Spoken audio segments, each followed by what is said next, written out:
like to call the meeting to order. Dave, can you call the roll, please? Alternate Commissioner Scott. Here. Alternate Commissioner Fode. Here. Alternate Commissioner Caird. Alternate Commissioner Bougie. Here. Commissioner McGuire. Here. Commissioner Locks. Here. Commissioner Coles. Present. Commissioner Goodrich. Commissioner Britton. Vice Chair Shaplinsky. And Chair Walowski. Here. I have spoken with the members who are not here, and we will be seating Mr. Bougie in place of Mr. Britton. We'll be seating Zach Fode in place of Mr. Chaplinsky, and we'll be seating Dave Scott in place of whoever I've omitted, Okay. which would be Mr. Goodrich. All right, so with that, we have a quorum. Can we please stand for the Pledge of Allegiance? I pledge allegiance to the flag of the United States of America and to the republic for which it stands, one nation, under God, indivisible, with liberty and justice for all. Can we please remain standing for a moment of silent prayer or reflection?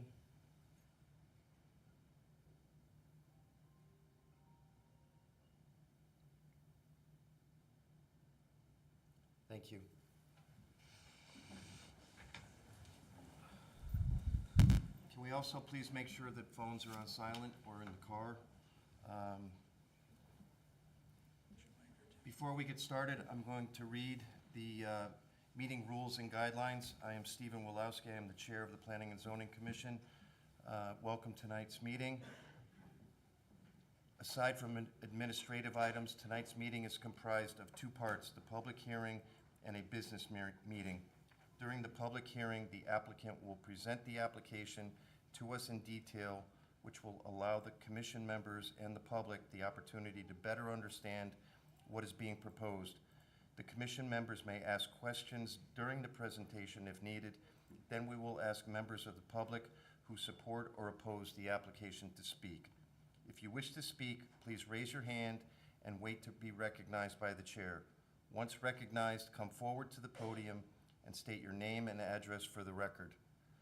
Please be advised that this is your opportunity to ask questions and make comments on the application, because once the public hearing is closed, no additional testimony from the public or applicant will be permitted. It is important to maintain order and decorum at all times during the meeting. We will also limit your time to speak to 3 minutes, as is consistent with other commissions within the town. You will be allowed one, if the hearing is to remain open, you will be allowed to speak tonight or at the next or following meetings, but you will only have an opportunity to speak one time. Your testimony will be on the record. After everyone has had a full opportunity to speak, all questions having been answered and all information has been received, we will decide whether it is appropriate to close the hearing. We will not consider voting on the application until the business meeting. During the business meeting, we will deliberate on the applications submitted to the commission and decide how to act on them. The commission may approve the application as submitted, approve it with stipulations, conditions, or modifications, table action for a future meeting, or in some cases, deny the application. 4 affirmative votes of the commission are generally required to approve any application. If you have to leave the meeting before the decision is rendered, you may call the planning department tomorrow afternoon to get results of tonight's meeting. So with that, I'll look for a motion to approve the minutes of March 17th's meeting. Do I have a motion? I'll make a motion. Oh. I'll second. Commissioner Bougie, we have a second. Commissioner Coles, all in favor? Aye. Aye. Commissioner discussion, I don't think there is any. We have had a pretty lean schedule so far. Subcommittee reports, I don't anticipate any. Commissioner Chaplinsky is not with us, but I know that the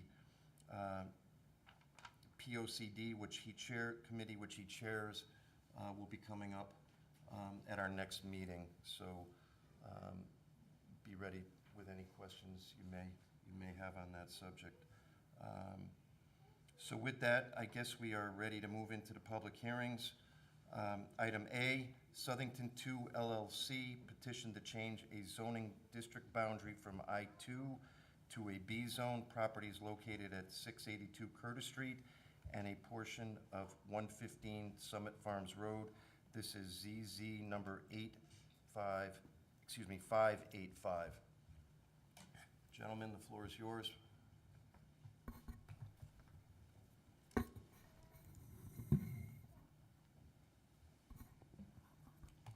Thank you, Mr. Chairman. My name is John Nuff. I'm an attorney with an office at 42 Cherry Street in Milford, Connecticut. I'm here tonight on behalf of Southington 2 LLC, which is the contract purchaser of 682 Curtis and 115 Summit Farms Road, which is the subject parcels of the rezoning from I-2 to B. It is the entirety of 682 Curtis and a portion of 115 Summit Farms Road, and it comprises the total of 37 acres.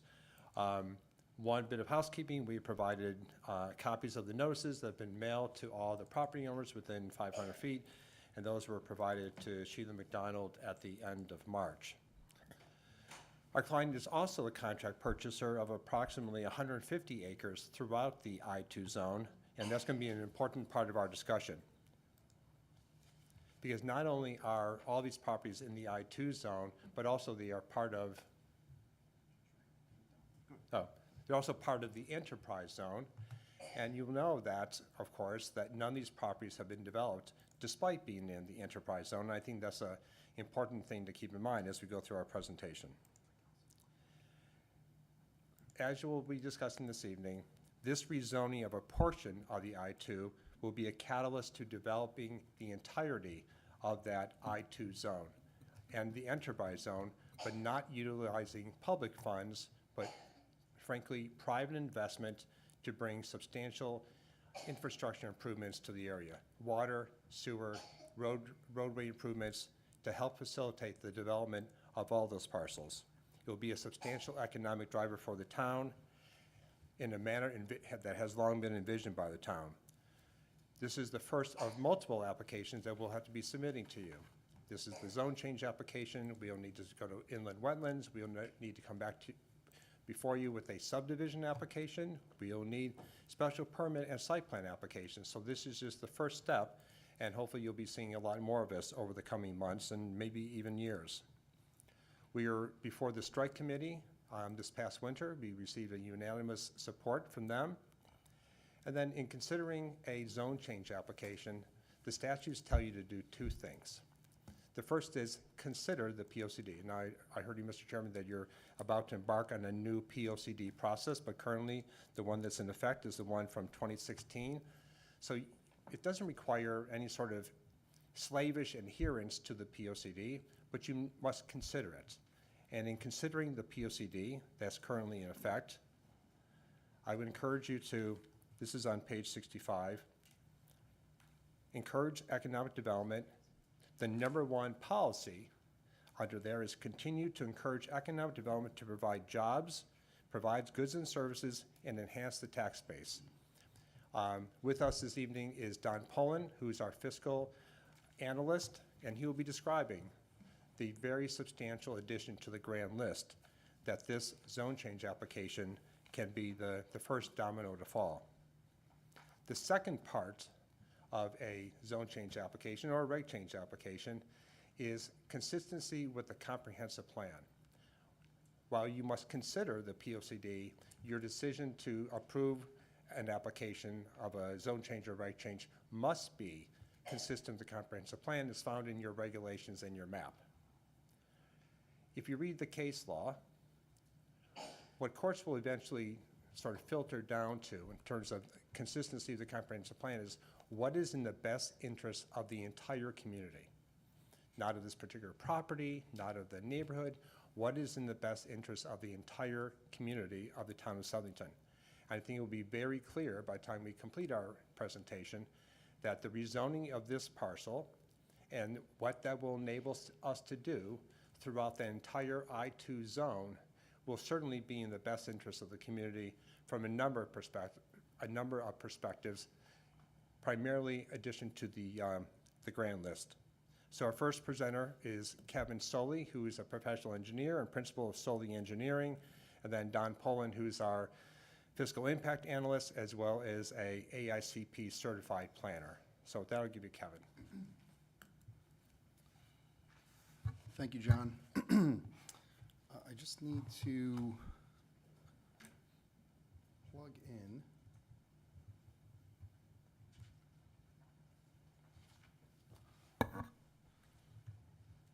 Perfect.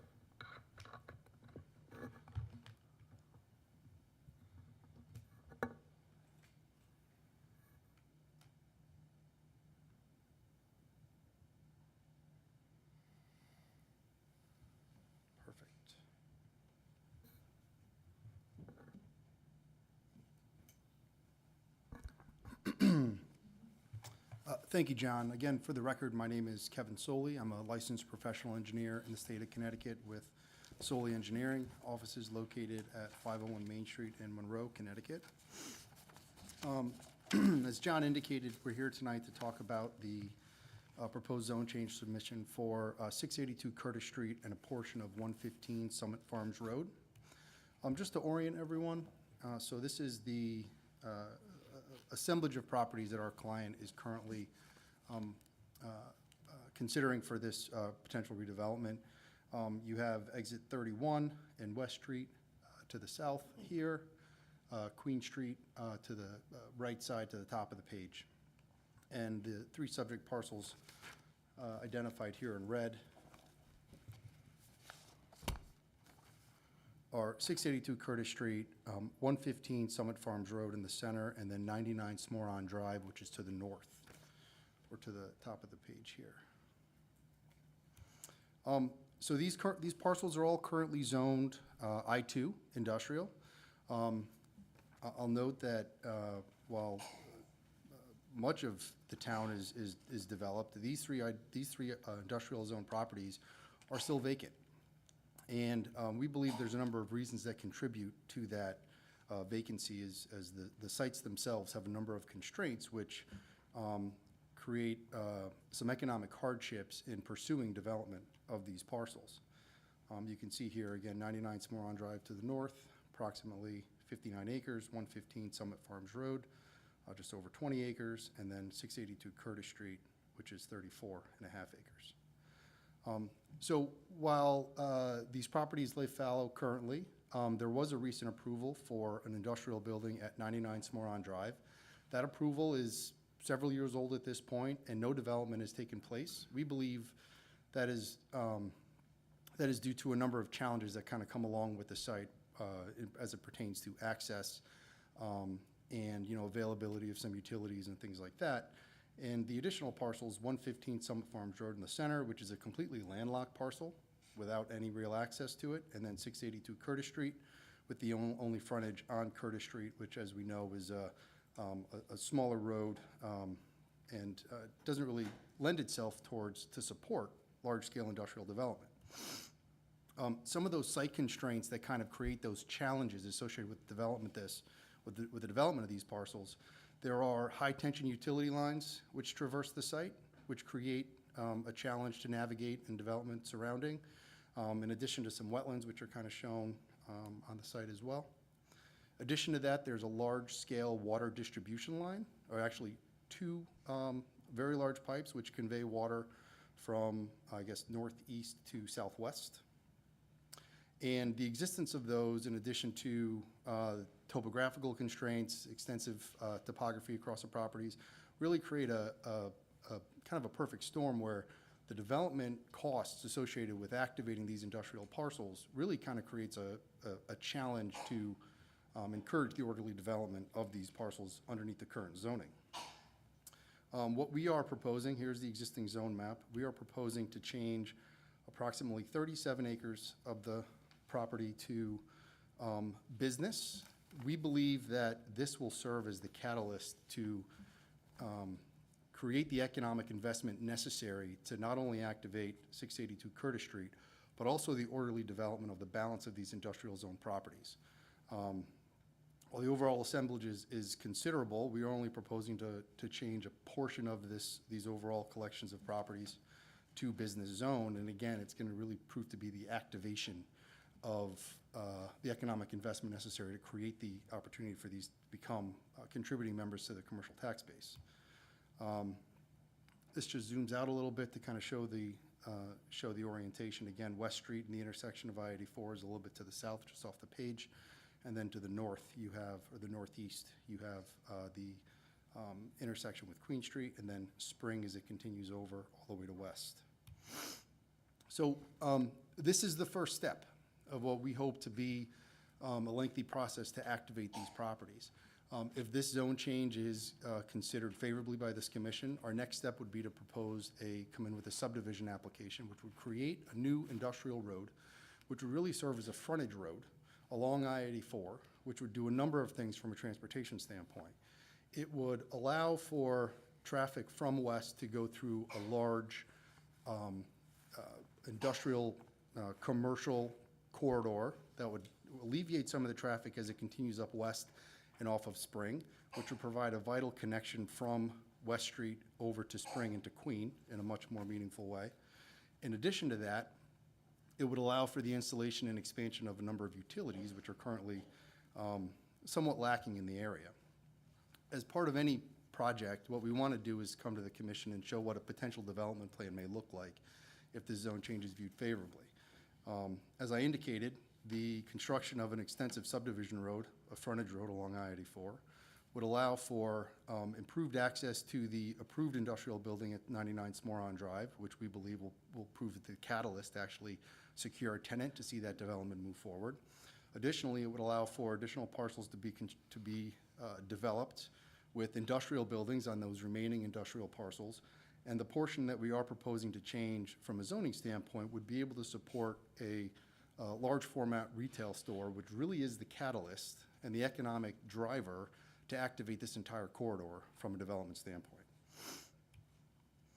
Just a rendering. As you can see, along West Street, what is a little bit lighter rendered area is the property that was recently approved by Anthony Properties for residential and mixed use.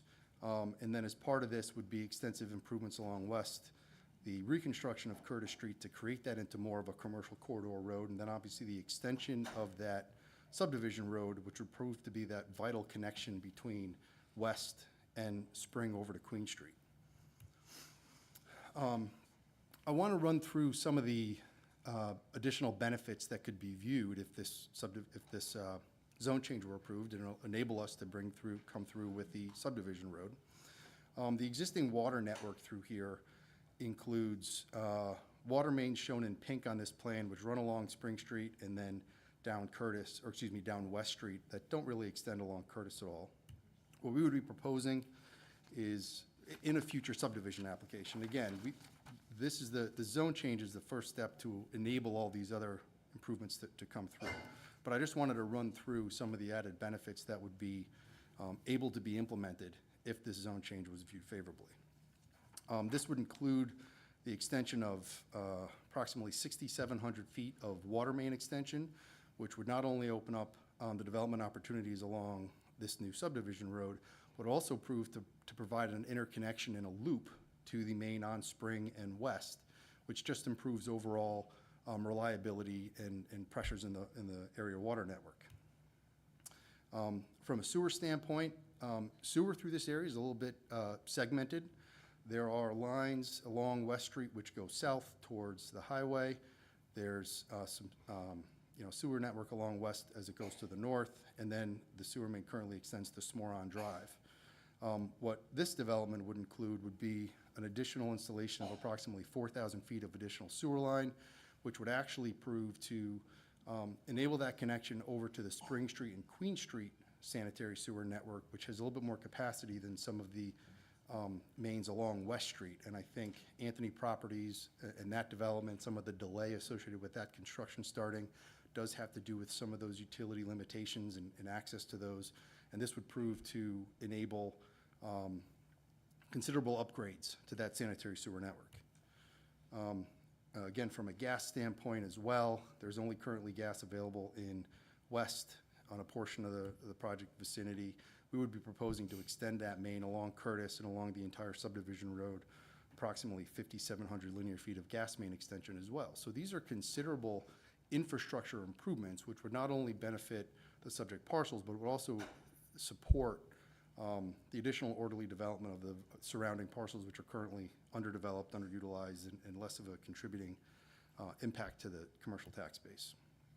As part of something like this, we have been obviously concerned with what a potential traffic impact would be. This would all be formalized through a detailed traffic impact study, which isn't part of this application, but it would be a subsequent subdivision application. We've done preliminary analysis over a very extensive network throughout the area because we do believe that this frontage road would prove to be a very valuable transportation improvement, as again, it would serve as that frontage road along I-84, alleviate some of the constraints, and again, with this considerable economic opportunity, will prove to be a way to improve the existing infrastructure and some of the congestion that exists. So this frontage road, again, would come through Curtis. We would improve the geometry of Curtis, and then allow for that connection all the way to Spring over to Queen. And some of those would be pretty considerable improvements along Curtis itself and also the surrounding infrastructure. This is just a preliminary intersection improvement plan, which shows additional widening along West Street at the intersection of Corporate Drive, at the intersection of Curtis Street, additional capacity to allow vehicles to pass through here, and then really the reconstruction of Curtis so that it feels much more like a commercial street to encourage that commercial traffic, to alleviate some of those, some of that congestion that's experienced on those more residential streets.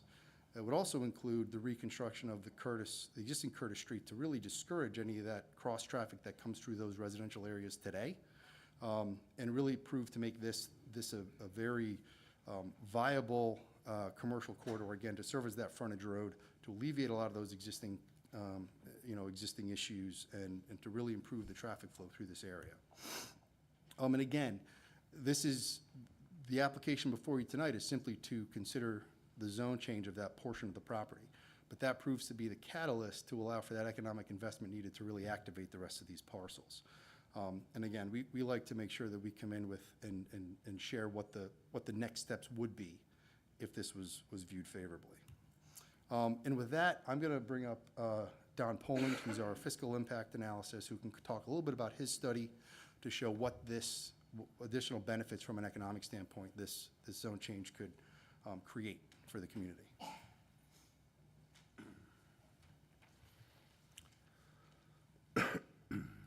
Good evening, Chairman, members of the Commission. For the record, my name is Don Poland. I'm with the firm of Gilman York Property Advisors, and we are located at 55 Heartland Street, Suite 400 in East Hartford, Connecticut. As my two colleagues said here, I was retained to assist with an analysis of municipal, fiscal, and economic impact of this development. I believe two documents were submitted for the record. One was a comprehensive report dated March 2nd, 2026, that I did on the entire subdivision and mixed development of all the parcels. And that's what this slide shows up here. Essentially, the summary of the fiscal impact is the town would receive about $2 million in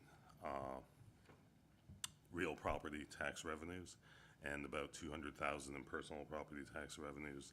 Add in sewer fees, another $400,000, and the net revenues are around $2.6 million, over $2.6 million. We account for government services. What are the services that would be required by these sites across all areas of government?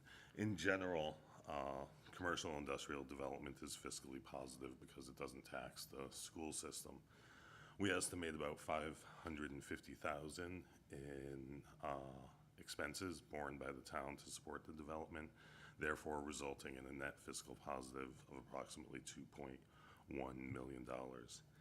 In addition, we analyze development fees, that is the permitting and entitlements processes. This is part of it, building permit fees and so forth also. And the overall development would generate about $773,000 in development fees. We also took a look at the types of jobs that would be created. We estimated for the number of jobs based on industry standards and per square footage counts of the type of real estate asset classes that would exist here. We use the Bureau of Labor Statistics data for Connecticut to estimate what the wages would be associated with those jobs, and therefore are able to create an estimated annual wealth creation.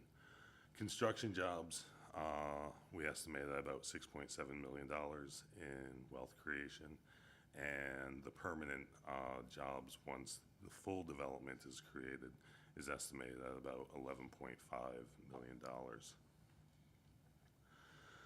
Most important for this, because I know concerns have been raised, is the public infrastructure investment. While it's great that about $14 million in public infrastructure, $14.6 million in public infrastructure would be installed across this area if the entire development were done, ultimately the town would end up in ownership of much of that. There are some design elements that would leave some of the infrastructure in the responsibility of the landowners. But the concern is, what's the cost to the town moving forward? And that's really hard to estimate. Things like sewer lines last a lot longer than road surfaces do and so forth. So you probably have sewer lines in your community that are already over 100 years. But what we did is we estimated a 30-year lifespan on the entire infrastructure investment of $14 million. And then we inflated that. We adjusted that for inflation over the 30 years moving out, and estimated that full replacement cost, which most likely for full replacement on infrastructure, which would never happen, with approximately $63 million in tax revenues being generated over that period of time. A document or a letter from me on March 9th then summarized this in the context of the retail development as that being the primary development that would occur, or that requires the B zoning designation. To just break that out, we estimate about $770,000 on the retail development itself. That's within kind of what we expect in the marketplace, about $3.83 per square foot.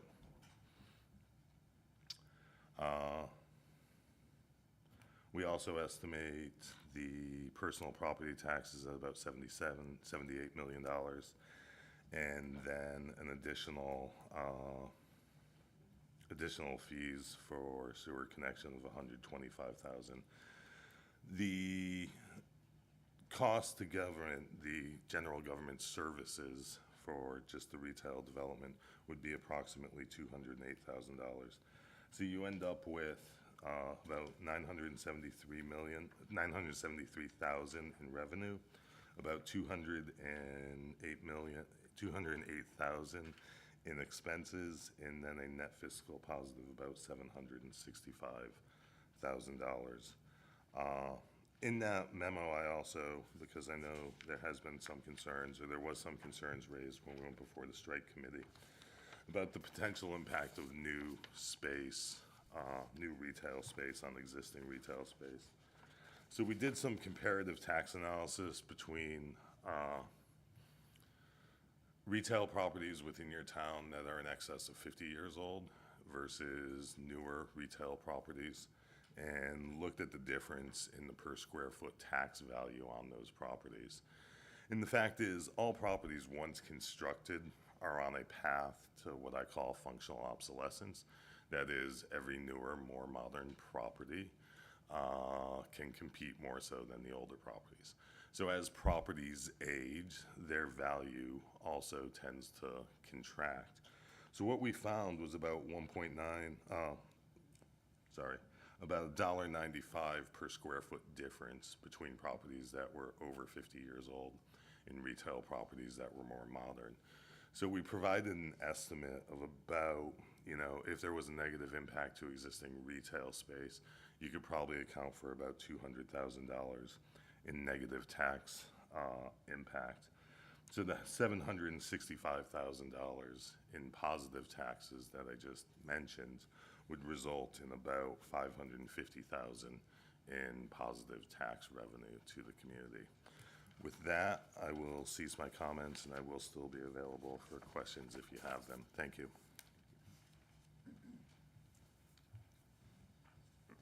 Thanks, Don. We've obviously given you a lot of information, both in our presentation this evening.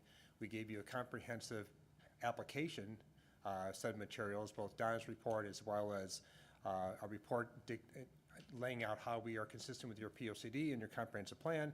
We have provided responses to David LaValle's memo. We have provided responses to your town engineer's memo. So obviously you have a wealth of information. We're happy to answer any questions, but figure you needed some time to wade through all of that, and we're happy to answer any questions. Yeah, so what I'm gonna say right now before we open it up to the commissioner questions is that the comments were received this morning. So town staff has to go through them. They have to be disseminated to the commissioners. Nobody here, other than looking at them during the meeting, has not Understood. seen them. So with all that said, we're gonna ask some questions. We're gonna keep the public hearing opened until the next meeting, at which time maybe we will act, maybe we won't. But we are in the information gathering and phase of this. I encourage the public to listen to the answers and the questions before you come up and speak.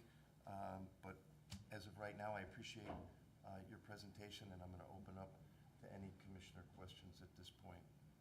Yeah, I have some questions related to the financials presented.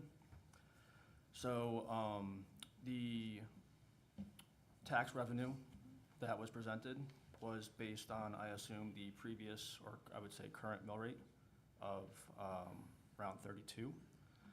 Now, that mill rate is going to be dropping based on the most recent assessment to probably somewhere around 23.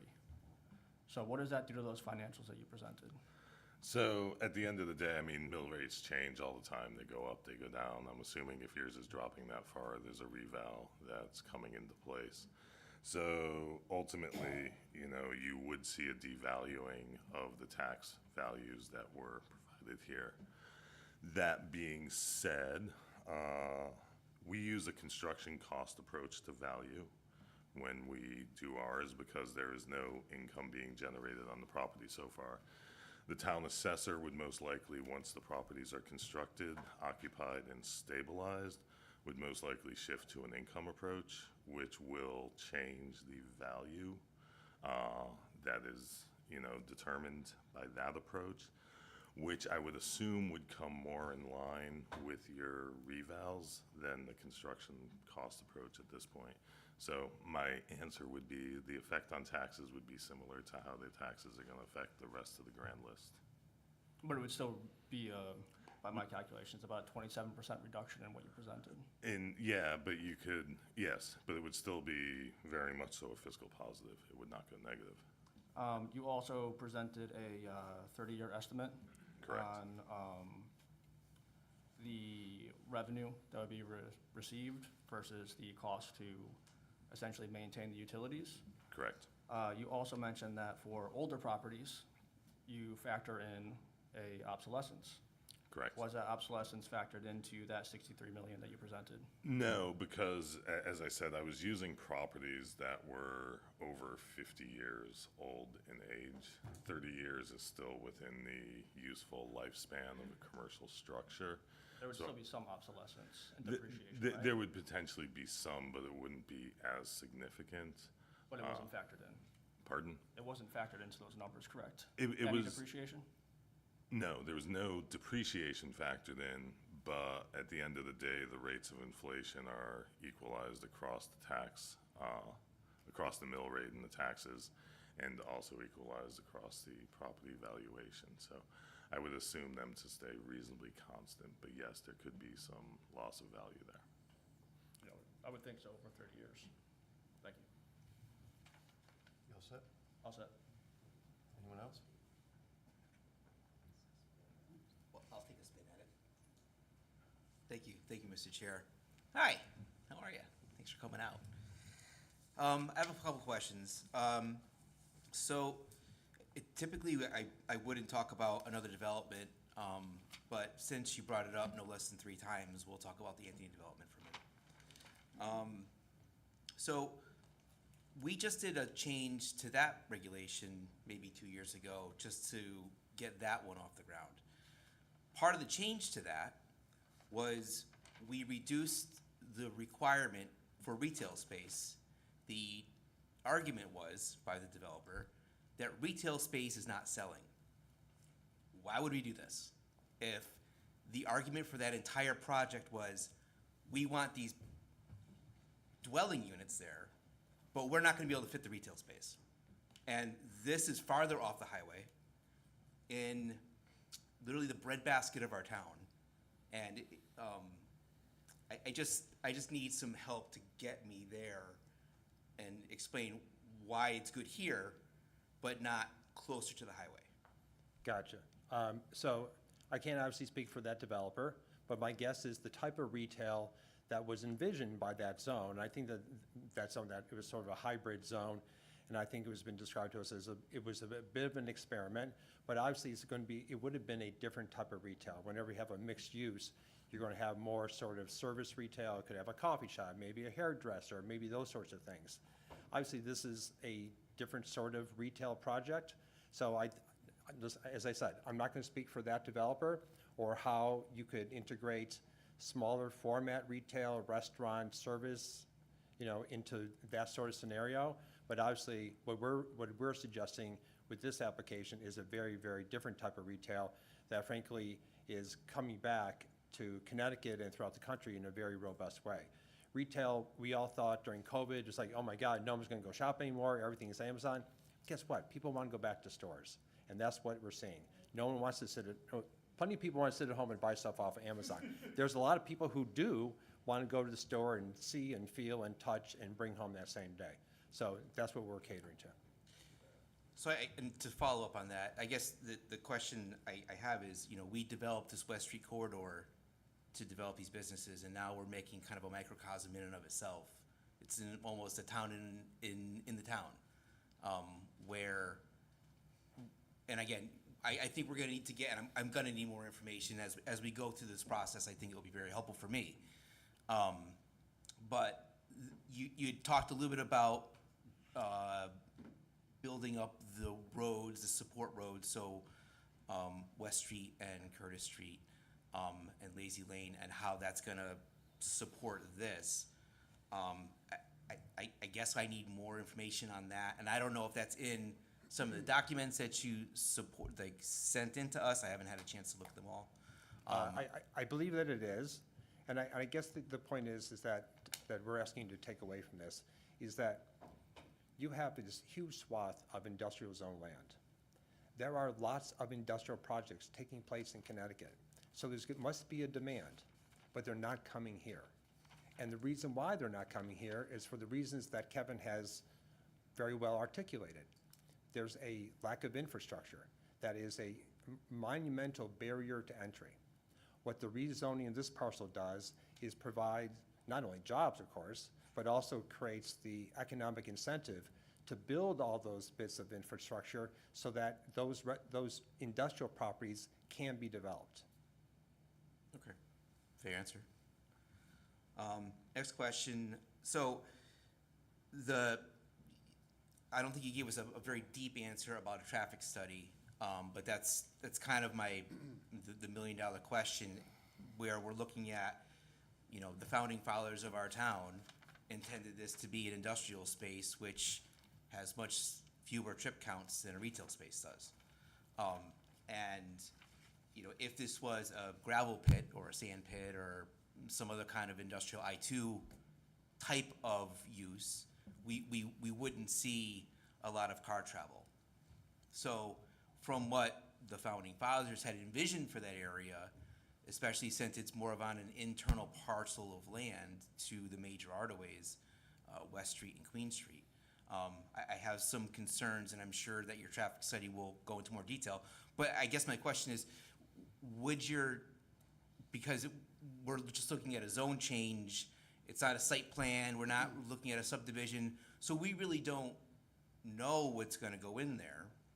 And I guess you guys don't either. I mean, you have an idea of what's gonna happen, but, when we get down to the minutia of what's gonna be built, a traffic study is gonna be very difficult to even throw a guess at this point, unless you have more information that you can share with us. Okay, you've raised a number of really good points, and let me address some of them. And Kevin, who now is a professional engineer, but also is a certified traffic engineer, can talk about some as well, and we have done a lot of traffic studies.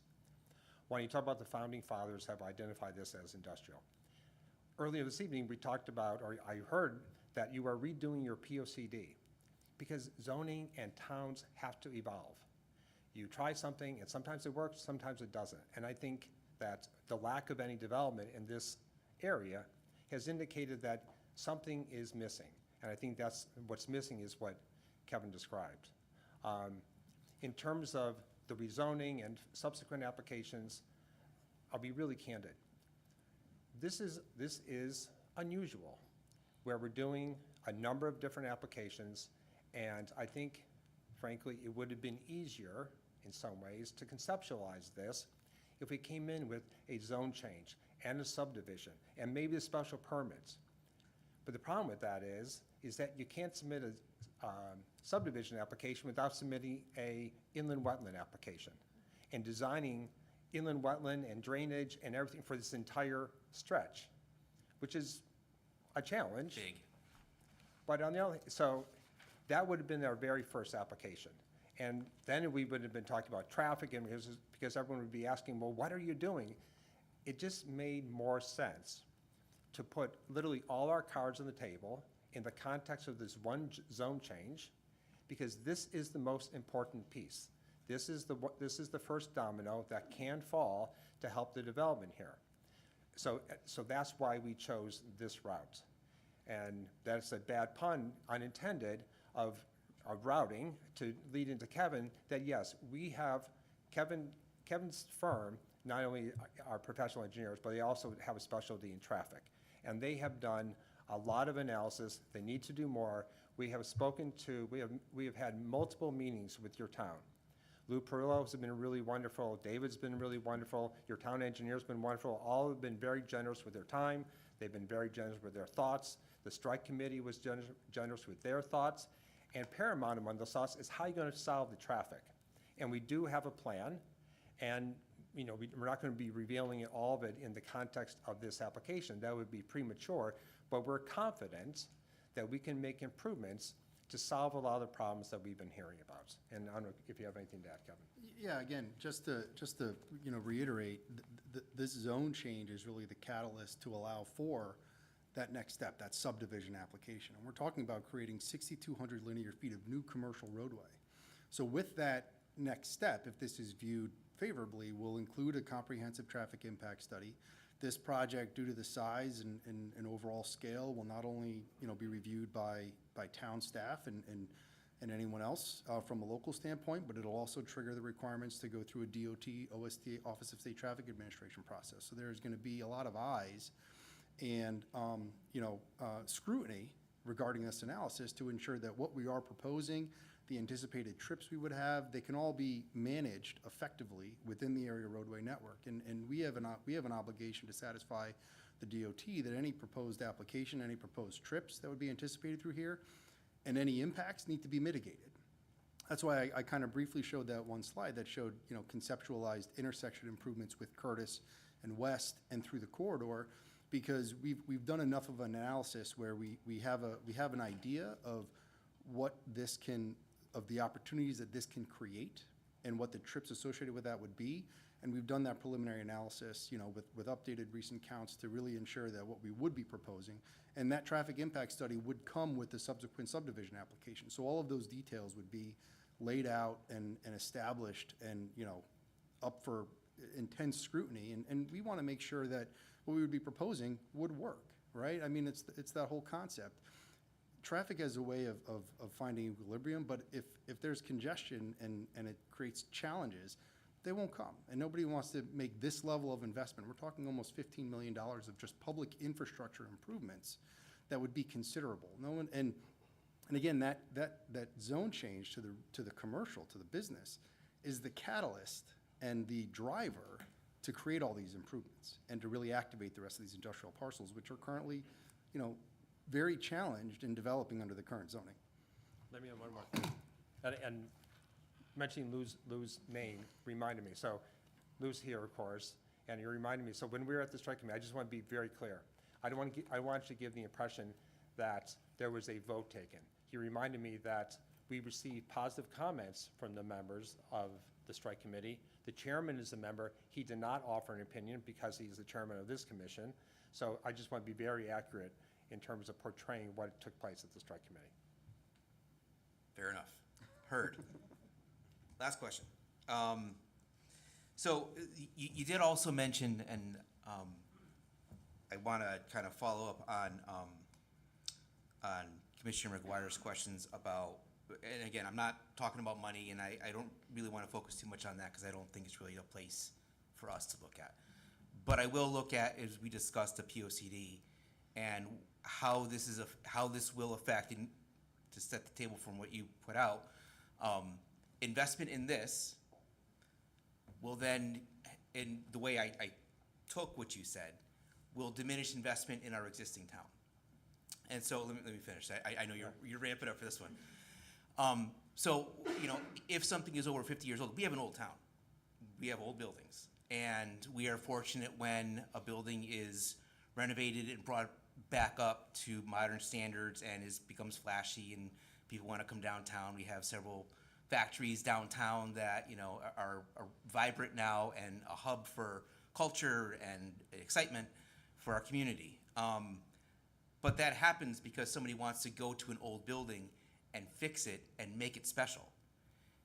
If something like this happens, then where's the motivation to fix Southington that's been Southington for the hundreds of years that my family has been in this town? And this place, I've been here for a very long time, and my people have been here for a very long time, and it's very dear to me. And so I'd like to see what's existing here be successful. We're confident that what we're proposing will be successful here. If you're talking about a 19th century building that is being rehabbed and refurbished and brought back to life, that's has a lot of character, yes, all for it, but that's not what this is. If you're talking about some aging big box stores on Queen Street, then that's something altogether different, and I don't know that anyone's going to be rehabbing those and bringing them back to life because they, as Don had mentioned, they are functionally obsolescent. Functionally, in terms of HVAC and those different things, probably too many columns, the ceiling height is all wrong. No one's going to be making the investment in those buildings to bring those back to life. What they're going to be doing is, eventually, they'll be coming down and being redeveloped in some way. Fair enough. Thank you, Mr. Chair. Anyone else? All right, I have a few things I'd like to bring to the table here. I appreciate you bringing up the strike committee. Yes, I was there, and your initial statements were sort of leading. I guess that's a part of the trade. No, and Lou was right, I was wrong, and I'm sorry. That's fine. And I never misrepresent anything, and I did, and I'm sorry. The support amongst the committee was to present it to us, not that overwhelmingly they were in support of the project, and it's important that everyone knows that. Moving on to the traffic study, obviously that'll take place at another time, should we get to that point. I always take those with a grain of salt. I've been sitting behind this desk for a long time, and I've never seen an applicant bring in a traffic study that went against the proposal that they were trying to put forth. Your interpretation of the I-2 not being, forgive me for not remembering exactly how you worded it, that they're not coming here for a reason. I would probably debate that a little bit. We're looking at changing a big chunk to business and as the driving force for the development, as you stated. But once the zone is changed, we live with it whether your project goes forward or not. So there's concerns here. Understood. Certainly anticipated that question, but keep in mind that you have the option. It's a legislative act. You can do whatever you want. Understood. You can also rezone it back. Understood. But also, we would have to do so much work, and you say, okay, we'll rezone this, and now here comes the retail store. You can't do any of these things without all these other improvements. So I think you have to take our word for it. You can always rezone it, but also, that's not our end goal. Our goal is to help facilitate the entire redevelopment or the development of this giant swath of I'm land. just simply trying to convey Understood. thoughts as they come across, share them with the commission and share them with the public. In regards to the POCD, yes, we are in the midst of that, and we will be getting a new one. However, it's not a redesign or a redraw, it's a tweak, modification. So my guess is that the previous one with a minor change here or there is what we will adopt. Your presentation indicates that it is in harmony. I'm going to encourage every commissioner to look at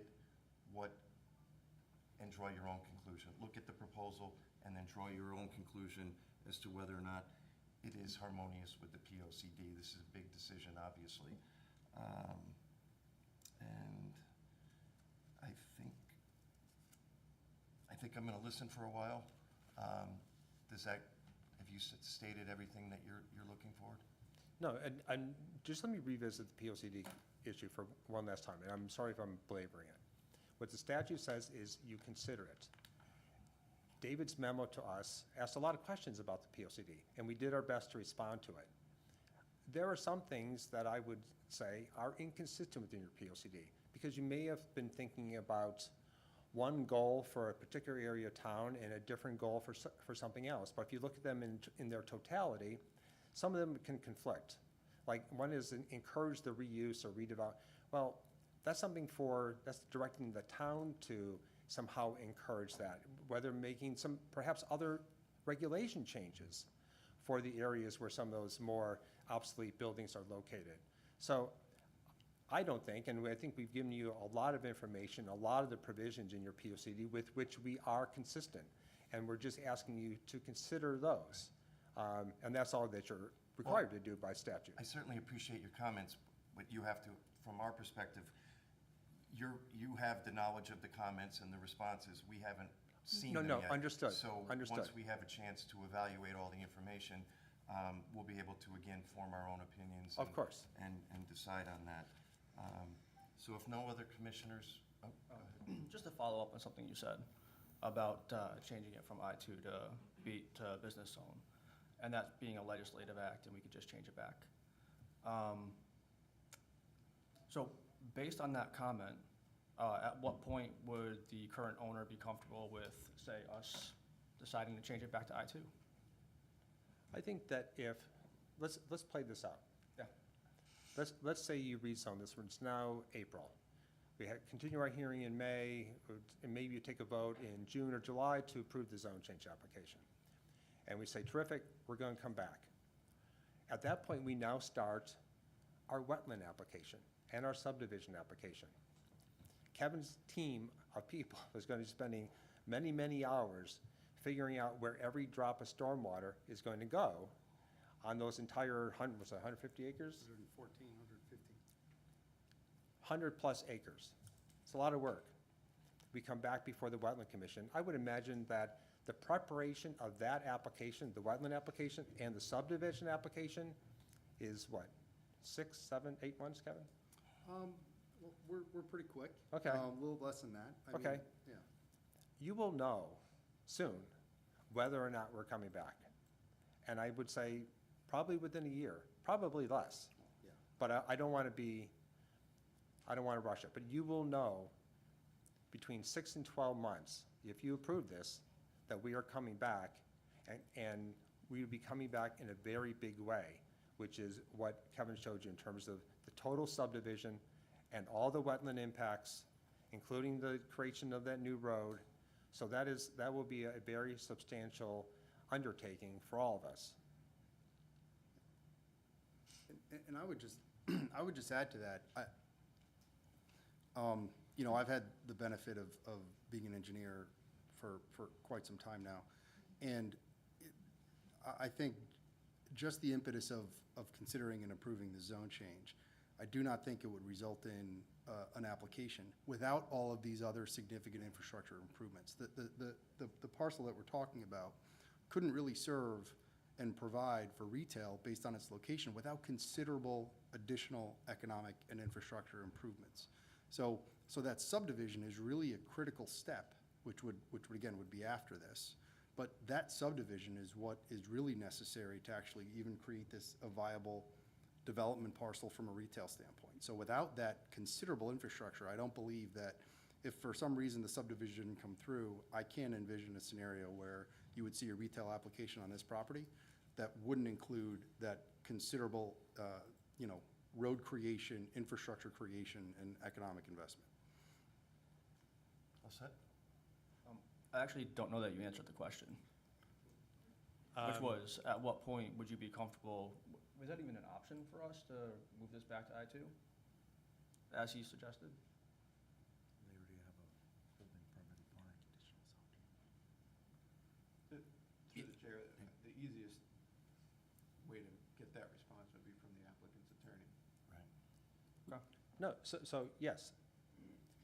You can rezone, frankly, any portion of your property, any part of your town, so long as you do two things. You consider the POCD and it's consistent with the comprehensive plan. The comprehensive plan is in the best interest of the entire community. So yes, you can rezone any parcel in the town of Southington if it meets those two criteria, whether it's this application from I-2 to B, this property from B back to I-2 at some point. But the point of my response to you was, you will know within a year whether we are coming back. And it will be a very substantial set of applications. The subdivision and in the wetland application. Probably the wetland application first, because typically they just take a longer period of time. But as Kevin said, under no circumstance would we be coming back to you just for this parcel, because it just wouldn't work. I do have one more question, I'm sorry, I forgot to ask it before. At no point during your presentation, other than on the financial disclosure, was a hotel mentioned. I did see it, there was a financial breakdown on a hotel. Do you care to address that? Sure. So just to kind of, again, this is the area that we're proposing to change from I-2 to business. And as you can see on our, potential development plan, essentially that subdivision road would kind of cut through and create a parcel immediately adjacent to the highway, which would be part of that business 2 zone. And at this point, there is an anticipation for that to be occupied or potential proposed hotel use. That's that hospitality use. And again, on the opposite side of that subdivision road would be the large format retail store. And then again, it creates the activation for the rest of the industrial parcel that would remain. Does the hotel aspect would that fall within the zone change area? It would, yes. All right, my question, Dave, if that zone change were to go through and a hotel didn't go in, would let's say an apartment complex fit the bill for our zoning? In a business zone, Mr. Chairman, under the new House bill, effective July 1st, I believe you can do up to 9 units per parcel. So if the parcel were to be subdivided, you could possibly get more middle housing All right. in that area. All right, thank you. All right, that's what I have. Thank you. Thank you.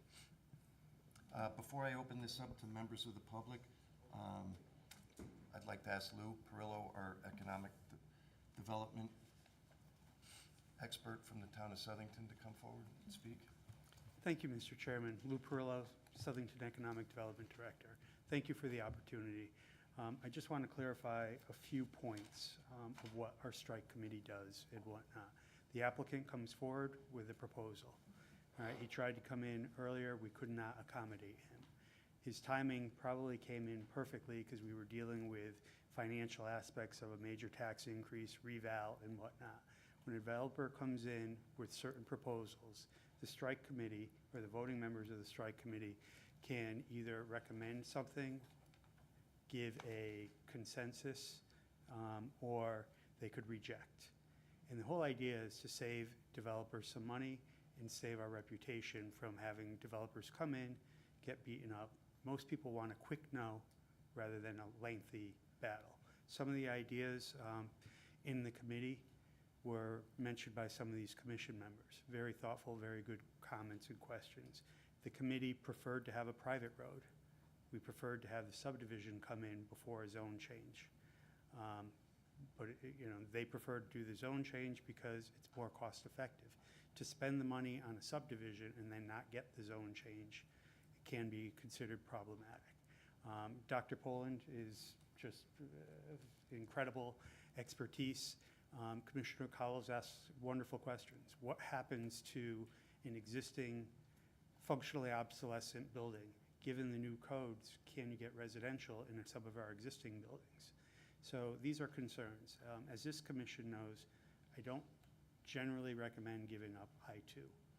However, when you have a developer bearing gifts of potentially $12 million in infrastructure improvement and $2 million a year in revenue, the voting members of the committee are looking at that and saying, you know what, let's see what happens. This commission is the one who has to vote and deal with the questions.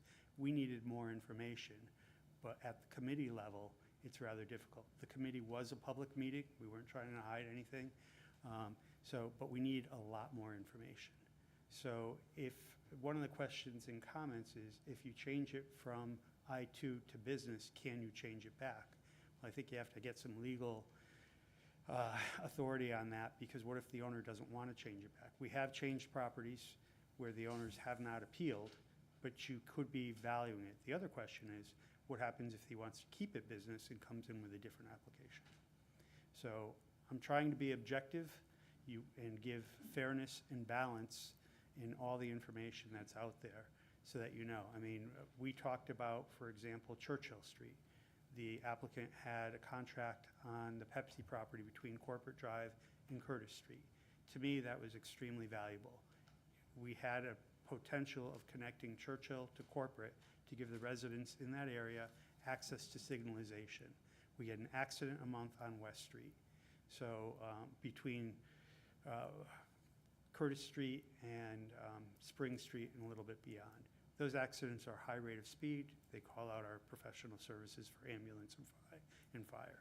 So when you look at some of those things, I don't know how someone's going to get out of Churchill Street with a big development without that land gone. I-2 is valuable. 1198 West Street sold where engineered construction was. SPDI is there with I-2. You could see the aerial lifts there. I don't know if we still have access to get from Churchill to Corporate Drive, but there, for me, the Pepsi property was key because the queuing potential from Corporate Drive to Curtis Street, if you have 2 to 4 lanes, and solely Kevin has the expertise, but you're going to need more than 1 lane in and 1 lane out of Curtis Street to handle the volume. And if you look at any of the major retailers of this size, you're going to have queuing at the signalization. When people dump out onto Curtis and they go to West Street, where do they go? So that area has to be widened. It could be great. This developer could be paying for some of the things that we've been trying to get grants for. Our engineering department has tried to get grants for about $5 million to correct the West Street corridor. We have issues with the Spring Street and West Pines. We were hoping that the developer could take care of that. If you look at this commission, I'm sure is going to look at Curtis Street, Lazy Lane, and Spring Street. They're probably Class C roads. They have drainage. They don't have drainage on the side of the road in the what do you call it, ditches, if you will. There's no sidewalks, high rates of speed. So when you're a committee member and you're looking for a developer to help with some of the expenses, and here's one coming, it's an opportunity. If you're in the area and you might not like it, and you have valid reasons for not liking it, because of where is traffic coming from the east side to get to the west side, and that's why we're here for intelligent discussion. And this is the process. The public has a right to come and speak their mind and give the information. The commissioners here have asked wonderful questions. You're getting into functional obsolescence. What happens? I mean, ideally, we would prefer to see redevelopment.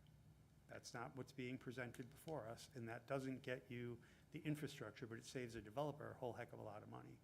So that's the opportunity that's before you. It's not an easy decision, but you're going along the right path. It's just that if you do make a change, it doesn't necessarily mean that that's what's going to happen, or doesn't mean that it's going to say, okay, we can't get the warehousing. What happens then if it's a frontage road? Do you get more commercial? So for example, we have not brought forward tire reprocessing in an I-2, auto recycling, and auto wholesalers. So that didn't even make it to this commission because there was no tax value, there was no benefit to the community other than a lot of revenue. Since we had met with the applicant, you should know that there's another 800 to 1 million square feet of warehouse that might be coming before you in the next few months. And we do have substantial commercial coming at the beginning of exit 31. So I just want to be fair and balanced in the information that's coming. And if I learn of anything in the interim, I'll let you know. And if you have any questions, feel free. But the information that Dr. Poland provided, you know, we have some curiosities as of the data of the 27% and whatnot, but you know, I'd love to see you use his expertise to fine tune some of those numbers because he is noted in the industry as one of the best. So, Thank you. thank you. Any questions? So, thanks, Lou. Appreciate it. Thank you. All right, so at this time, is there anyone here that wants to speak in favor of this application? In favor? Going once? All right, is there anyone opposed that would like to speak? All right, I'm going to start over here. Please come to the podium and state your name. We'll work around right to left, my right to left. Remember, please, 3 minutes. Yeah, thank you, Chairman. Succinct. My name's Sean McEwen. I own 61 Spring Hill Road, an historic property in the west end of Southington. I used to say that I earn my money in Cheshire, I pay my taxes in Meriden, and I spend my money in Southington.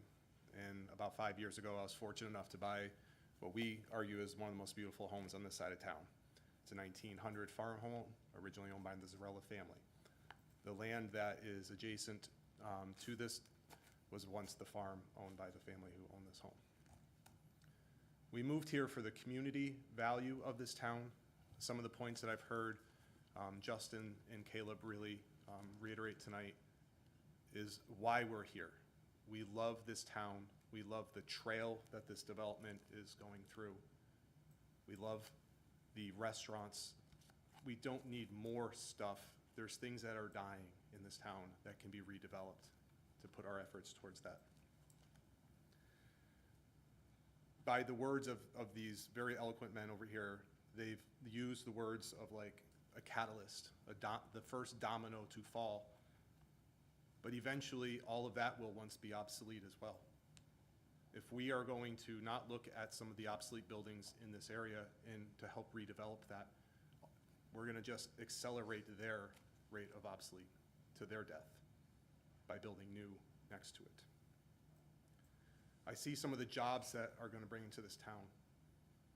Of the jobs that were listed, if you remove the temporary 18-month jobs, which I would argue are not local jobs for local people, but coming in from larger development corporations, only 16 of those jobs will be classified as high wage by our Department of Labor. We all know that we are not looking for the next place to shop. We are holding on to our funds. We're heading into some dark economic times, at least that's how I feel by looking at the geopolitical environment. I ask everybody here to look at why this needs to be done. And is there other ways that we can improve our town? Could this be an open community space? Could this be something that is not just more stuff, more material stuff that people do not need in this town? And when we talk about economic development, and Lou brought up the Churchill area. I mean, the town owns a 17-acre plot on Churchill. Maybe we can change that piece of property to bring in a mixed business. It backs directly up to 109 Brookfield Court. Maybe that's something that we can look at doing as well. Thank you guys for your time. Appreciate it. Anyone else? Hi, how are you? My name is Bianca Ransom. I'm pretty new to Southington. I live on 102 Summit Farms Road, so the new zoning, I would be right across if there was any road that would be developed from there, right across the street. A little bit about myself. As I said, I moved from here, my husband and myself. I'm a Navy veteran. My husband is also a Navy veteran, 21 years active duty. We chose Southington because we fell in love with the town. Quiet. I came from Fairfield County, and it's overdeveloped, if you ask me. They've made a whole bunch of changes. Constant traffic, it's a nightmare to go through. So that's just a little bit about myself. I think the most important thing is raising 2 kids is why I really chose the horseshoe that we live on. That the concern is having a road in there. The road is very narrow, and I couldn't even imagine having people just come up and down that street. Families, tons of neighbors that are actually here that we all get together all the time. We have kids, and we're always walking around, and it's just unsafe. And I couldn't imagine having just buildings behind in that area.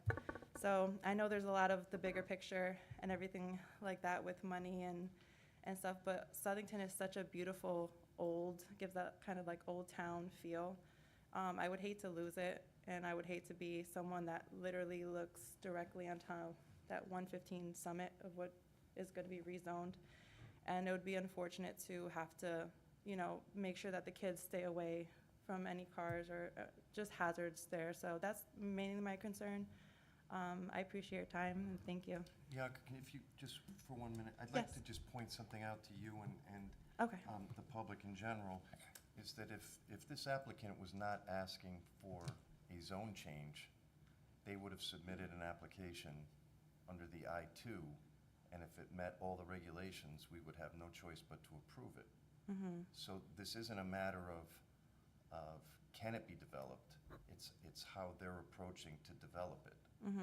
So I just want everyone to be clear on that if the applicant changed their application and didn't require the zone change, the discussion would be completely different. So I just think that's a valuable piece of information for everyone here Okay. to understand that it's zoned I-2, and if an I-2 application came in and it met all the zoning requirements, it would get approved. Okay. All right? All right, Thank you thank very you. much. Anyone else, please?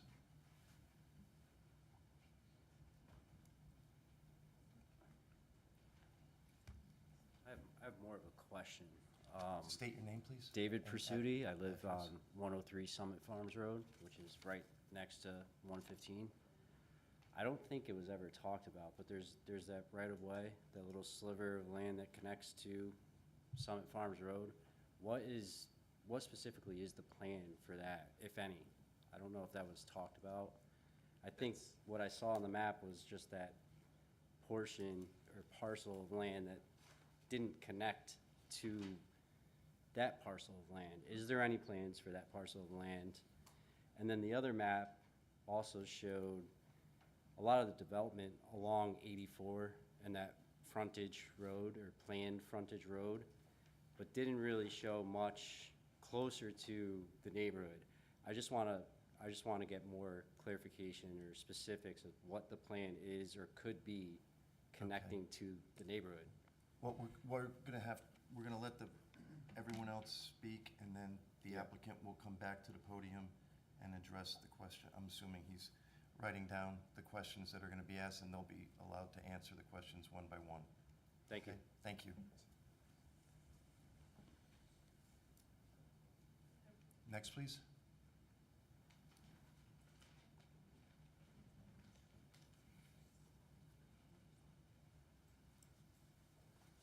Good evening. My name is Christian Mines. I live at 29 Burning Tree Drive, but I'm here on behalf of my daughters who live at 149 Summit Farms Road. I went down there today to check it out, and from the backyard, I mean, you can clearly see where the pink markers are and everything there. The concern isn't so much if it was going to be an industrial building or something similar to what's set up on Smoron Road. It's more adding businesses and additional people that would be wandering around when you have children that are hanging out in backyards, maybe sun tanning, relaxing. It's just, it doesn't feel safe. It doesn't feel safe. If it was industrial, that's one thing. You have people working, you know, it's completely separate and aside. But once you throw in, you know, businesses and there's multiple people walking around, a hotel, I mean, it just sounds like, it sounds like a recipe for disaster. And it also kind of looks like a bit of spot zoning, because there is Samoron Road. You could come in from Samoron Road.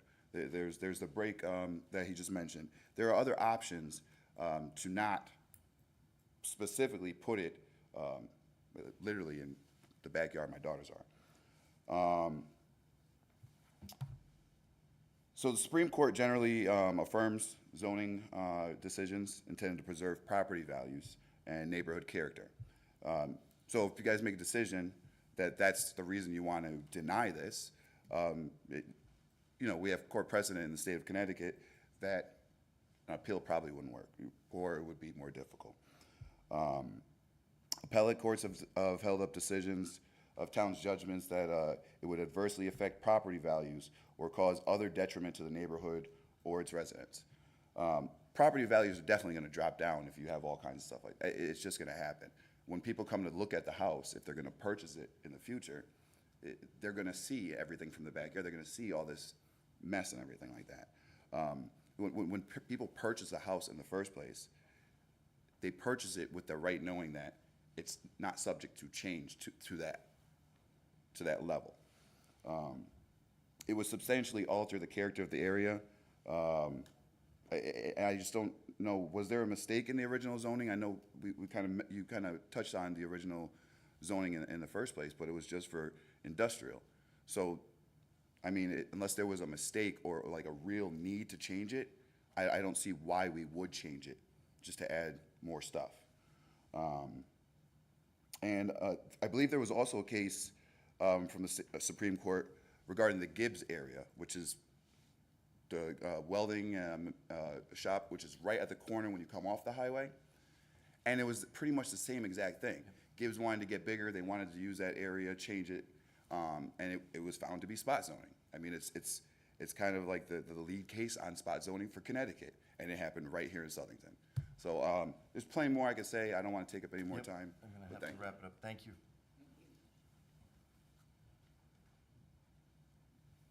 Next, please.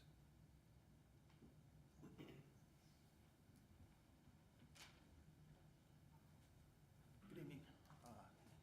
My name's Carl Fanzelt. I'm at 72 Summit Farms Road, up on the horseshoe there. Have a couple of questions, couple comments. Let's see, I guess maybe I'll start with the comments, and then we'll kind of figure out the questions. I guess just again, looking at the infrastructure improvements, you know, it's in an area of the town where it really only, well, I guess other than the main, the traffic ones, but the main road that they're putting in is only benefits the owners of that land. So there's really no benefit for any of the other people other than the landowners there. I guess those other traffic areas, we could widen those, so that was a good comment there. But anyway, that was just a comment.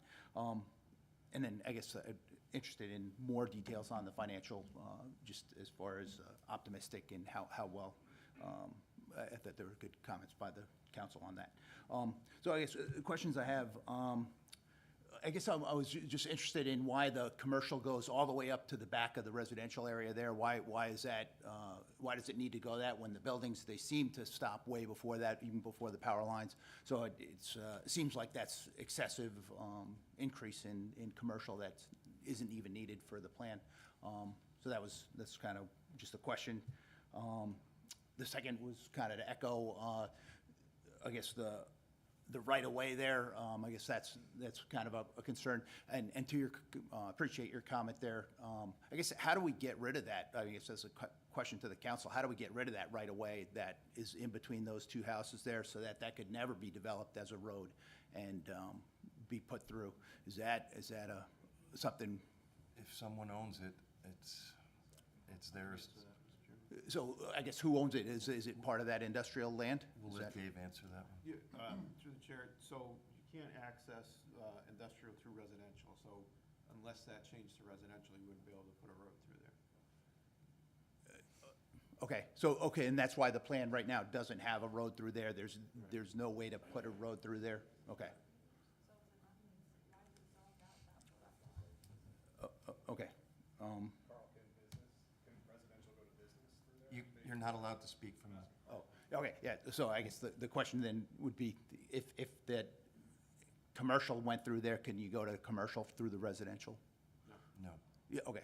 So essentially, there's a right-of-way, but that's never gonna get developed as a road because it's residential? It's between two Unless the resident? zone changes to residential. Okay, the road would have, the right-of-way would have to change to, okay. The zone would have to change to residential in order for that to Okay, be able okay, so to instead of happen, being I-2, it would be residential then behind there, okay, gotcha. which hasn't happened. Okay, yeah, right, and because of the wetlands.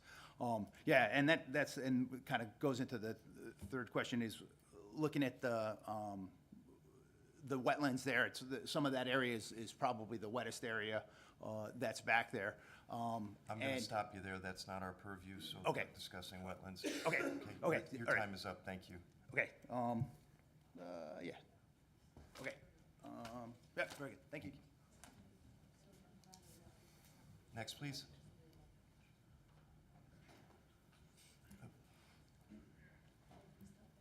Oh, this poor guy. Come closer, come closer. Oh, sorry. Michael Davis, owner of 662 Curtis Street. Now, my big concern is, now when this road comes, because it's coming between my property and the property down, and my concern is the traffic, because when Curtis Street, or when West Street and the highway have accidents, there's always a lot of traffic going up and down Curtis Street. And sometimes it's hard for me to get out of my shop to go to work. So now this is gonna go through, and like I said, my concern is there gonna be a stoplight there, or stop signs, or, I mean, You're way ahead of where Okay. anything is. I mean, we're discussing the zone change. We're not discussing traffic or road improvements or anything, so. okay, I just wanted to make, yeah, You're raising the point, and that'll Yeah. be noted. okay, all right, thank you. All right, thank you.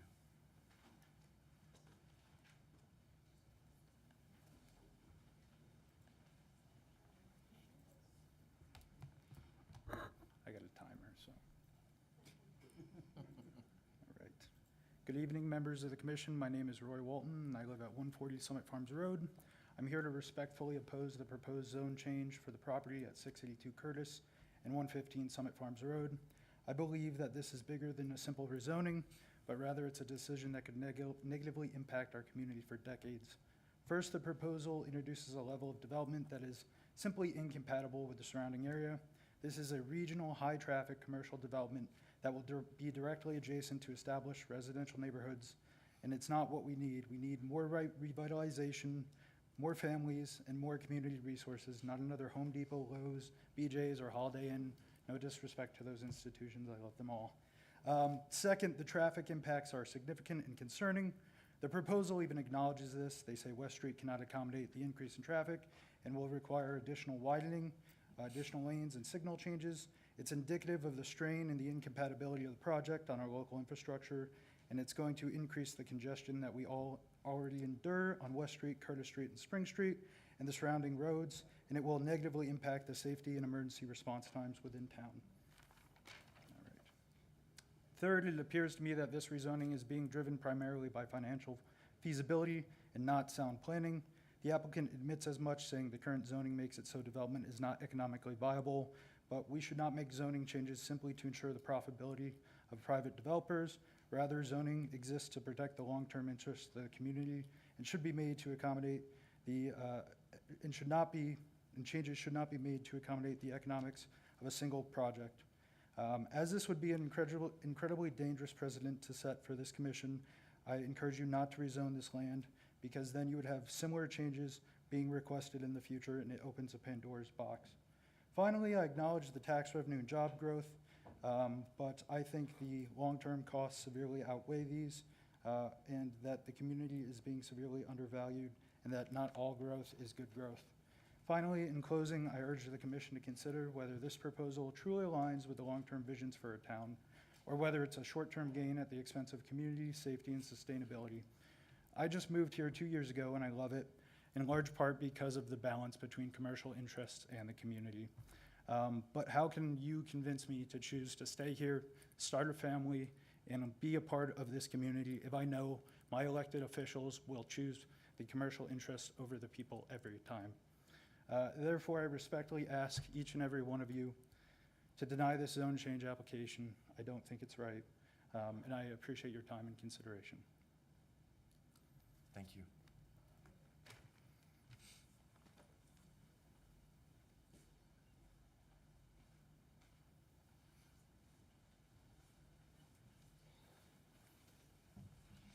Good evening.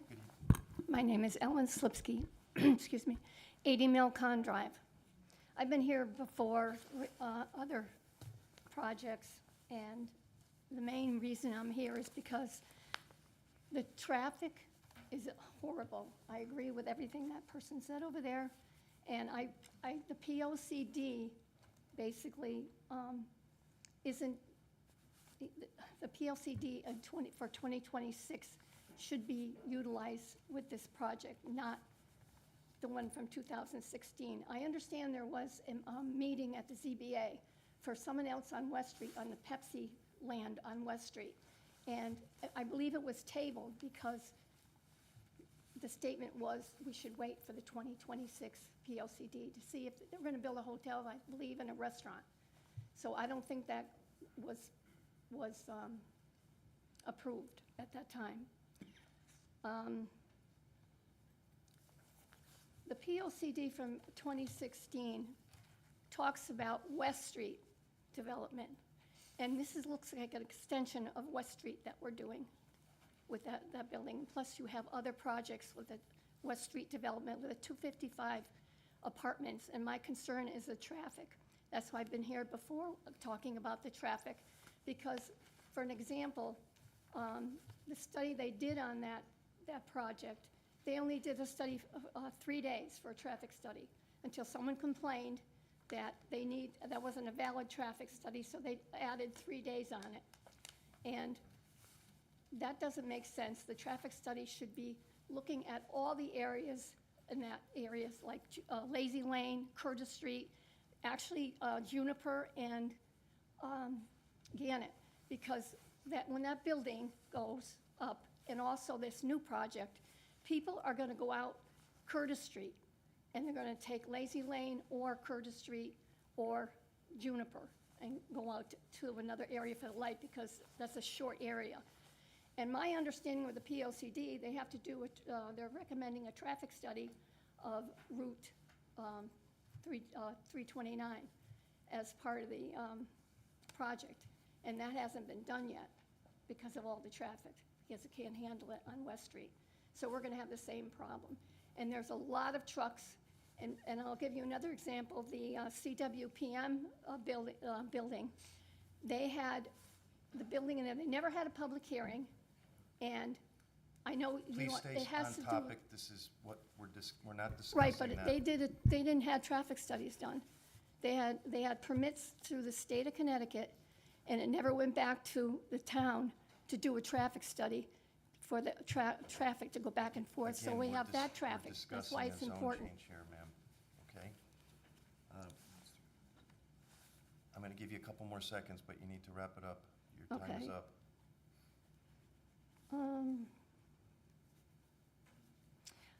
What is the justification of having 3 hotels, well, and plus one that was approved to go on the east side of West Street, and the justification for gas stations? We have 4 gas stations. Again, ma'am, that has nothing to do with this application. I'm gonna have to stop you right there, okay? Okay. Your time is up, thank you.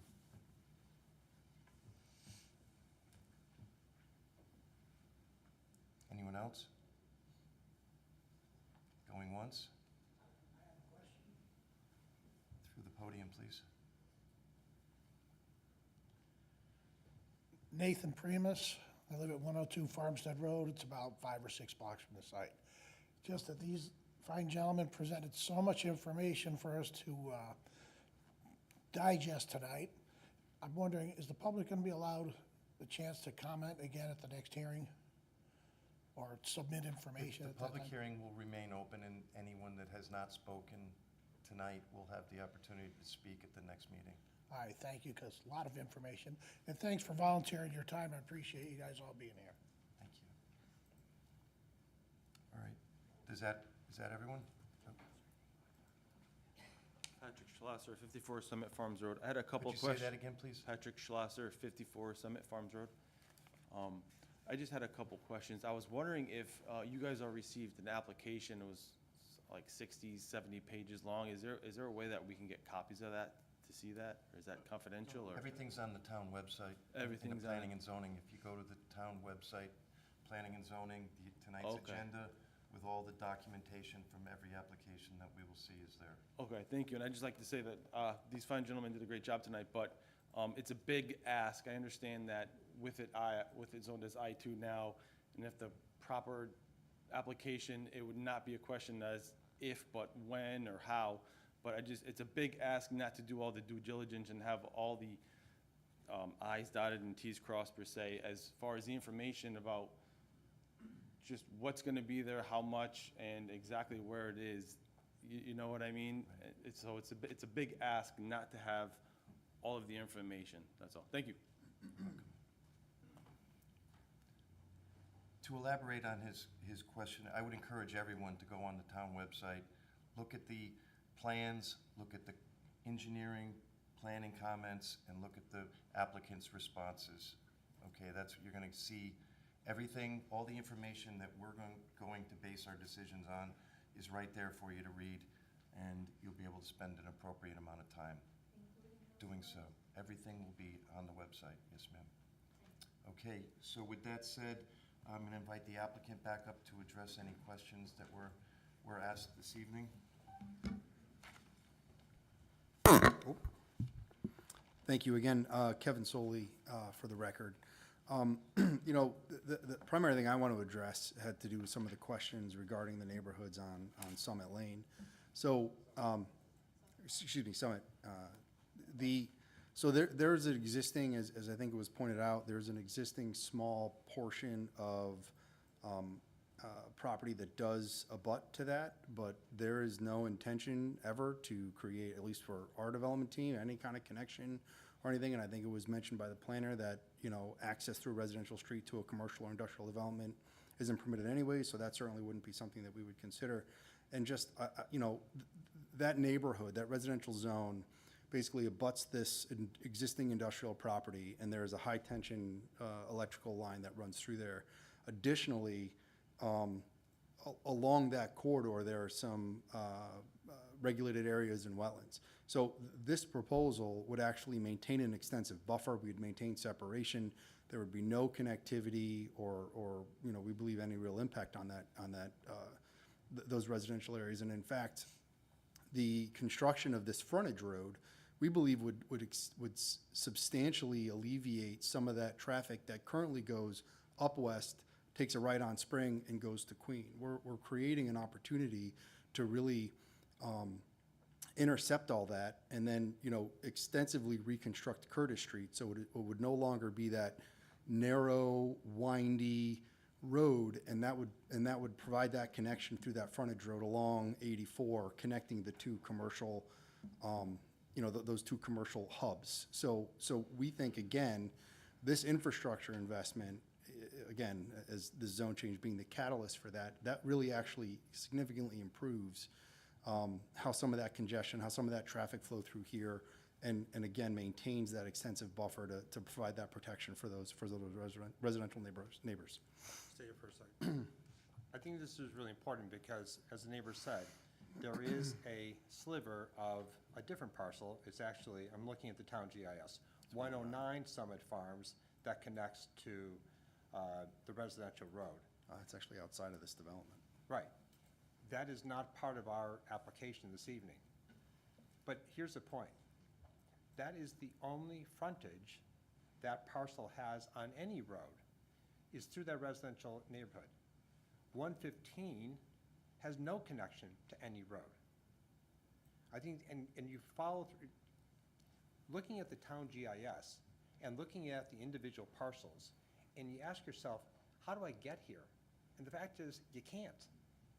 That is the reason for the road.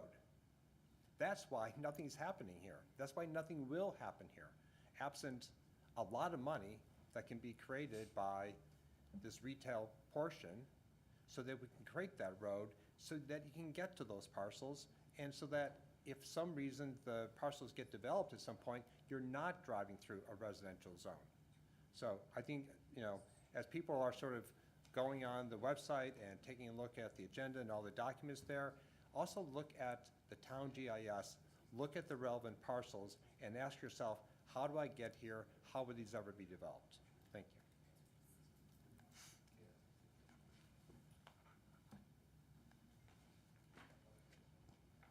Does that conclude your presentation for this evening?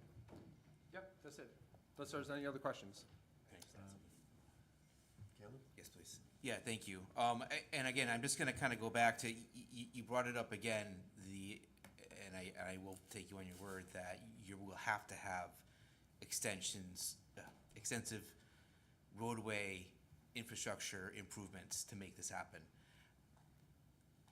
Could you help us out? I mean, and not today, and obviously, this is gonna take some more planning, but could you show us some idea, or expand on those ideas in maybe our next public hearing when we come back next week? Sure, and we touched on it briefly. There's information included regarding, what some of those would be. But again, a lot of that's tied to the potential next step, that subdivision application. As we presented this evening, we showed some, widening along West Street, widening along Curtis, improving that operational efficiency that is lacking today. The road narrows down. And, we've been working, extensively with the developers from Anthony Properties, again, a separate development. But again, a lot of that existing, congestion that's felt, without an economic driver to improve it, it will continue. So you need, a lot of that stuff happens through private investment associated with the development.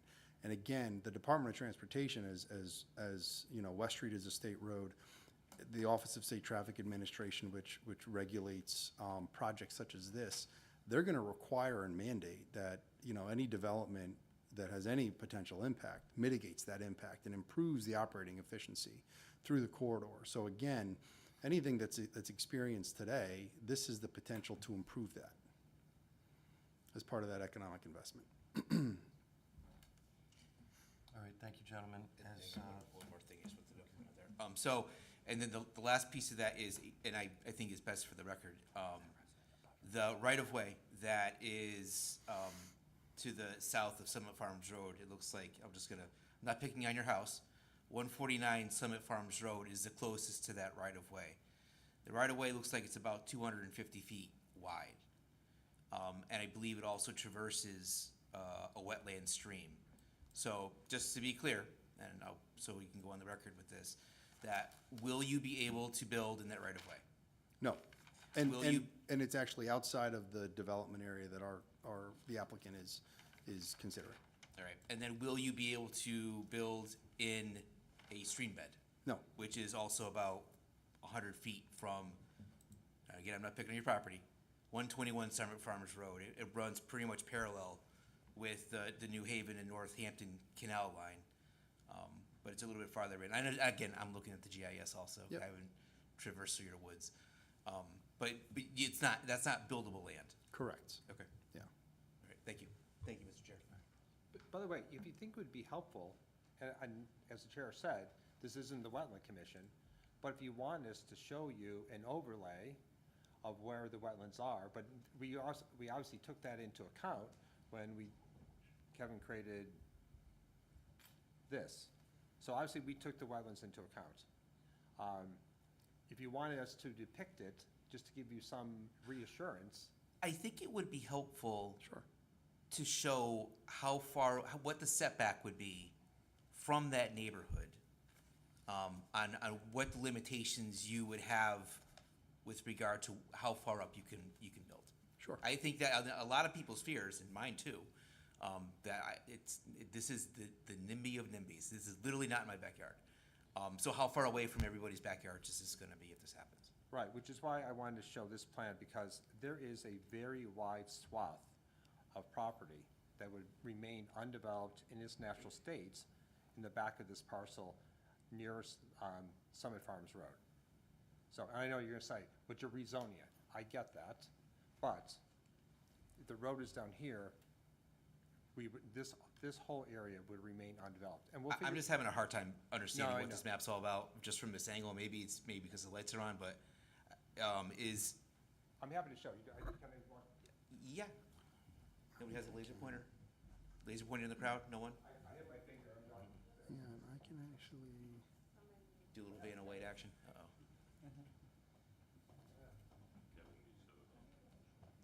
oh, what happened?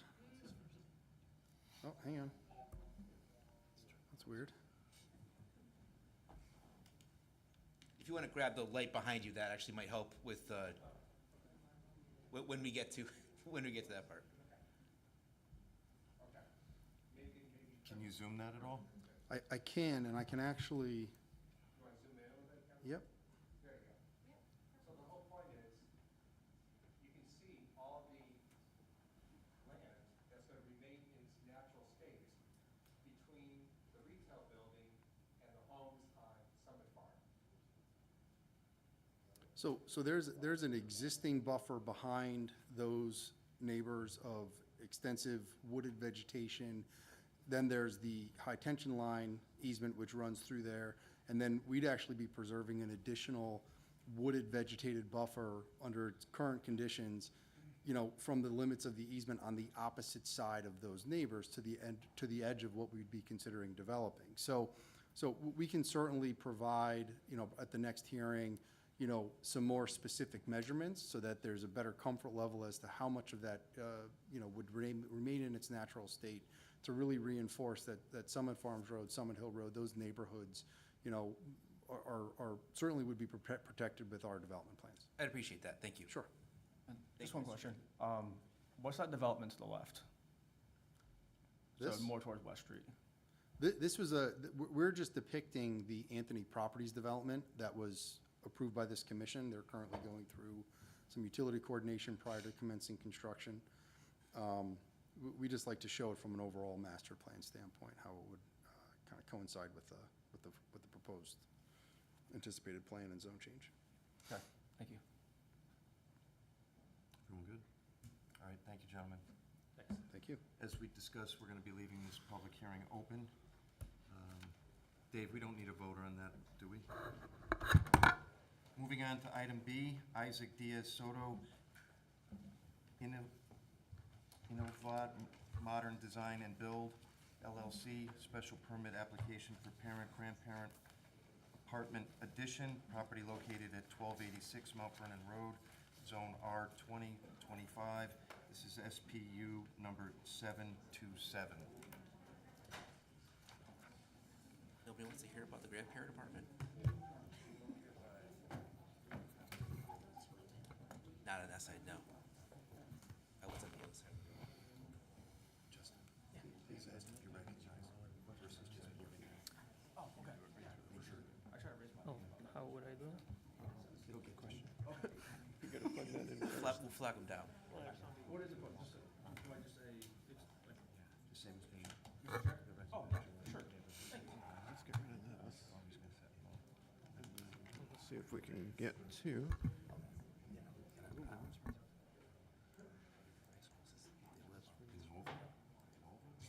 I'm gonna go with Innova. Let's get to. Leaving?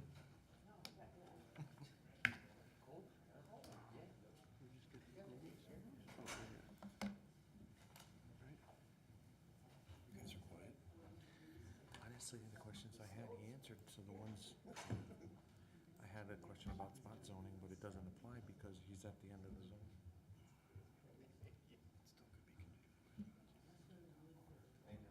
It's still going to be construed as, I think.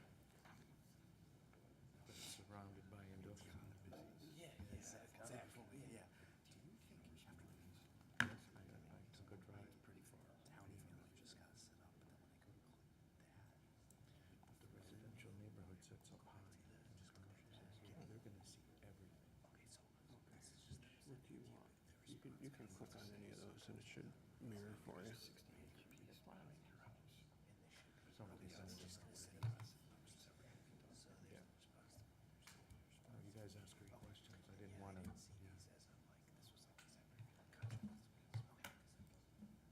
Oh, we can't even see this. It looks pretty level. Good evening. Hope everyone had a great Easter, first of all. My name is Isaac Diaz Soto, owner of Innova Modern Design and Build. And I'm here on behalf of Ransami Narinasamy, that is the homeowner of this property at 1286 Mount Vernon Road. And the scope of this project is the construction of an attached parent apartment with a garage, both attached, as well as the demolition of an existing detached garage. So here's an elevation, isometric view. Both of them are attached to the property. There's nothing too crazy about it. The homeowner plans to build it himself, which is one of the reasons why he contacted me to make the blueprints for him and carry the whole permitting process. And, you know, very simple construction. Here's an interior view of the property with the attached garage for convenience and the parent apartment. And here's a section and an elevation. So there's nothing else to it unless you guys have any questions, comments, or concerns.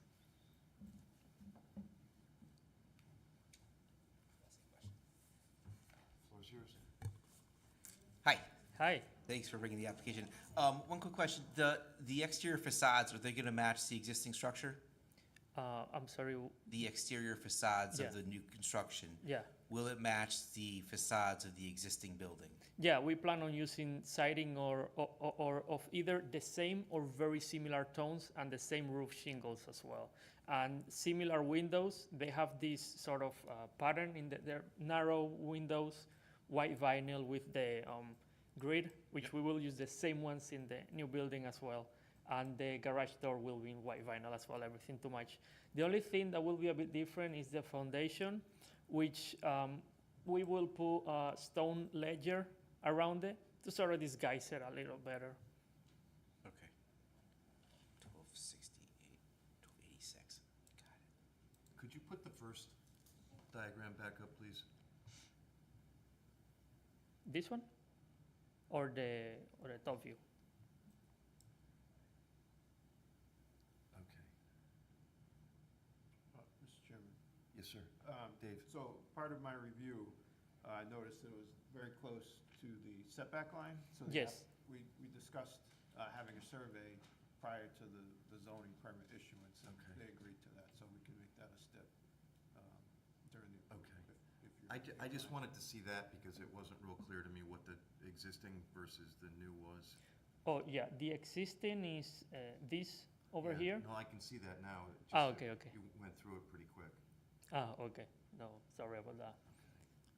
That was, sorry, I didn't finish. Another bite of the apple. I didn't finish the apple the first time. I don't see in the review, and maybe this is a question for Dave, I don't see a response from health. Is this public water, public sewer, or is it septic? No, it's septic. It is septic? Dave, did health get a chance to review the, Let's just see on the response letter here, it's pending approval, so you can stipulate their conditions if you're inclined to approve it. Okay. Capacity-wise for the system. and then the square footage of the new addition, is it bigger than the original house? No, it's 24 by 24, so it's 560 square feet, which is 40% of the house's square footage. Okay. Plus the garage, Mr. Chairman. So, Plus the garage. it's, right, so it's garage, new garage space and apartment. Right, and it's within our zoning requirements, obviously. Correct. Okay. Good. I'm done. Anyone else? Apple's finished. Dave? So that was 40% of the original house, that's not including the Yeah. garage, correct? No, it doesn't include the garage. It's only for the parent apartment. Just point of clarity, thank you. Mhm. Thank you, Mr. Chair. Dave, I'll just ask, it's ready for action? Yes, Mr. Chairman, it's very easy to deal with the applicant in this case. Zach, are you all set with your presentation? I do have a question about the health department Sure. that Dave just mentioned. So for this particular permit, I don't remember anything regarding the health department besides contacting them for the drain tile, the footing drain distance from the septic. So I did verify that with them. Do I need to file a B100A as well? I would discuss that with them. Worst case, you know, we stipulate whatever their requirements are. Just for anyone's information, when you add bedrooms, you typically look at the septic to see that there's enough capacity there. So sometimes they may have to add a chamber add-on to the field. All right, so basically saying if we do grant approval, it can be with conditions that you'll agree to. Of course. All right. Have a seat. We're going to open it up to the public now. Sure. Is there anyone here to speak in favor of this application? All right, seeing none, is there anyone to speak against this application? Do you want to go? Not against it, but Please come up to the, it affects my husband and I the most. I didn't prepare anything, but oh, your name, please? Denise Scavone, we live on 19 Roaring Brook, and our yard abuts this whole backyard. And I have no concerns about what they're building now, but I have concerns when someone, I don't even know who the owner is, we haven't met them. We've lived in our house for 40 years. And now all of a sudden, the whole winter, we've had like a bulldozer, looking at a bulldozer in our backyard. And then it was moved. And they took down all the trees, some trees on Roaring Brook, up above Roaring Brook, because they have an L-shaped lot. So we thought, we know when we bought our house, there's a right-of-way. They could put a driveway in and build in the back. So they downed all these trees, and now they're just laying in the woods, and I think they changed their mind, and now they're gonna build up front. So now our yard all around looks like a mess. And I don't know what happened, if they changed their plans, but we need to know what's going on, because Well, if we you're don't asking know a what question, happened. You can direct that to the applicant, and he'll answer it when he comes back up to the podium. Well, that's fine, but I mean, we need to know, it affects us the most, because this is our whole backyard that's affected. So, I don't mind them building where they're gonna build, but I wanna know if they're gonna clean up what they Well, I understand did. your concerns, but it's not really a zoning issue. We're here to approve that part of it. I would, Dave, do you have anything to offer with, who to Let's hear speak from with? the to it? I don't know, I've You're lived here much my better whole, off- I've lived here you're my much whole better life, off and I dealing just, with this the- is just with- not, You're this much is just better off not dealing right. with the property owner than trying to get town authorities I don't know the involved in it. property owner. You've got a conduit right here that you could speak to. That's my concern. Can I ask, maybe I can ask a form of a question that might help this conversation? Thank you. So, and this is a question for Dave. Dave, if the property owner wants to add a driveway that comes off Roaring Brook Drive, they would have to come back to us, or would that be an administrative approval? I'd really have to look at the totality of the situation. There's a lot of information here that's coming before me. I don't have the benefit of having it in front of me. Gotcha. If they had to make a new curb cut, yeah, they'd come back. But if there's an existing curb cut and they have access to it, I believe they'd have to pave an apron, right, through engineering department and take care of any runoff issues. I know there's a good slope up there, so we would likely deal with it internally, and if there's no new development, say of this nature that would require a special permit, it would not come back. It would just be a zoning permit. Right. And you couldn't have an accessory structure with a residential unit within it. It has to be attached to the house. So, you know, they'd have to come back for a special permit for anything over 1,092 square feet for a garage space. And they could have a shed, what have you, but no significant buildings without the purview of this commission. Right. So what we see is what we're gonna get, is gonna be this structure and this structure only. So, that's it. I hope that. Do you mind coming back up to the podium? just, So you're here on the neighbors, on the owner's behalf. yeah, he works second shift. You've just so- heard a question regarding the lot. Are you prepared to answer? Yeah, I can answer it. So to Ms. Cavani, I'm really sorry that this is happening to you in that part of the lot, this one concretely. I do know that he does own a bulldozer, and that's why I kind of believe he can build this thing himself, because he does these things, and he works at a machine shop, has equipment, all that stuff. He's very handy. I'll forward the request to him and let him know that this is being a concern to her. Other than that, the development of this is exclusively the parent apartment and the attached garage and nothing else. And this is for his mother that is aging. So, and also the detached garage is very inconvenient. So we're killing two birds with one stone, having the parent apartment and the attached garage, and that's it.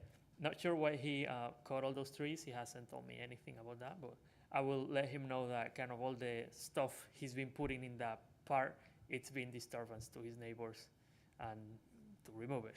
So that's it.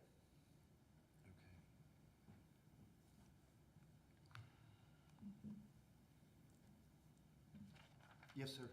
Oh, no. I would like to comment.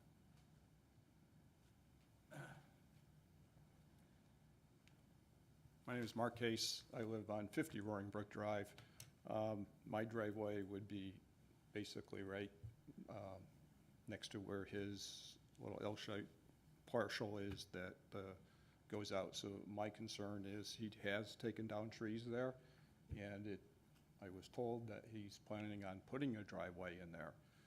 And my question is, would he have to come back and get special approval to get a curb trap on Roaring Brook Drive and allow to have a driveway there?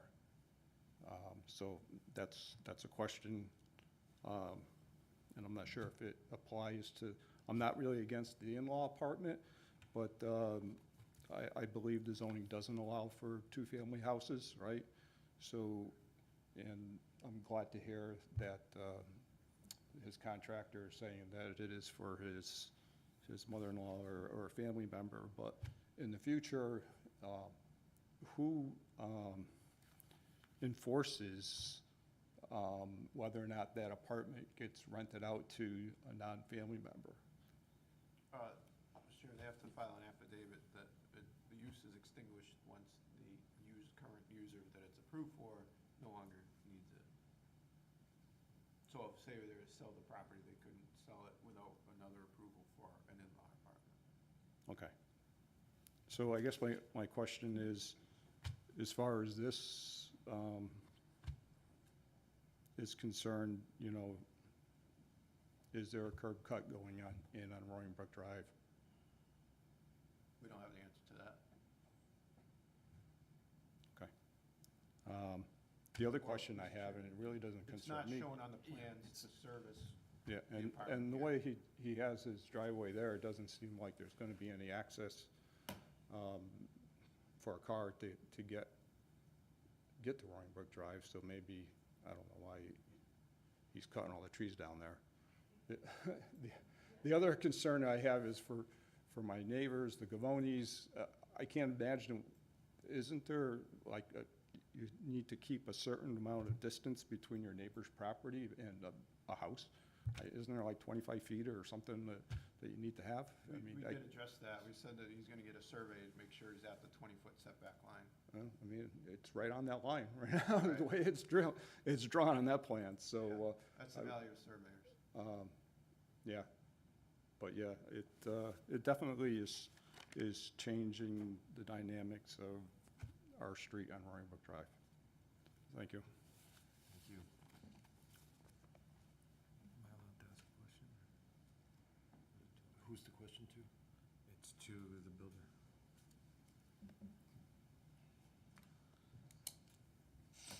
So I'm looking at the plan, your driveway, between the building and the line to the right facing Roaring Brook Drive, what's the distance there? We talked about the setback, but I didn't hear the distance. Between the driveway and you said the line to the right, So let me rephrase it, from the corner of the building, this one, yep, to the property line facing, no, Roaring Brook Drive, the other way. Oh, this one. Yes.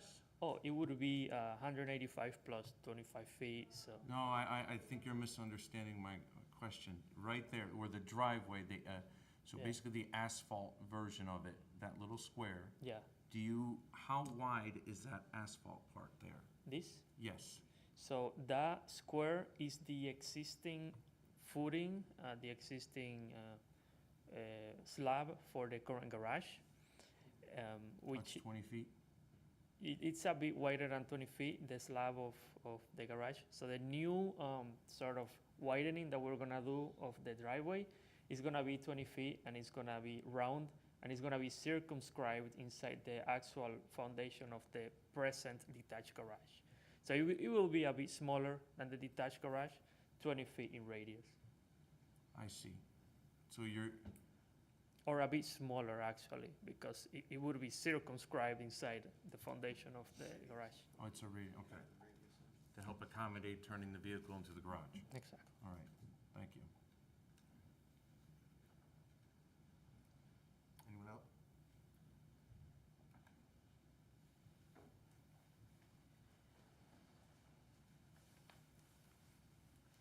My name is David Gavoni, and I live on 19 Roaring Brook Drive.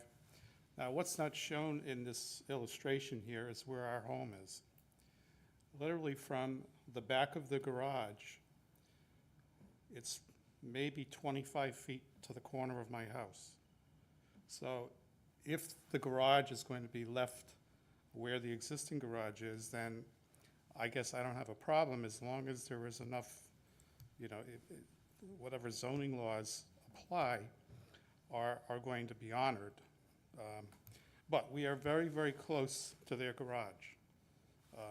Like I said. We understand that, and the town planner has stated that pending a survey, it needs to be 25, the zoning regulations indicate 25-foot setback. From the property line? From the property line. Yeah, I don't think they're gonna make that. That's why Well, we have surveys. then, if we approve it and it's not there, then it has to get moved, and that's the only way it goes forward, is if Okay. it meets the zoning Okay. regulations. Thank you.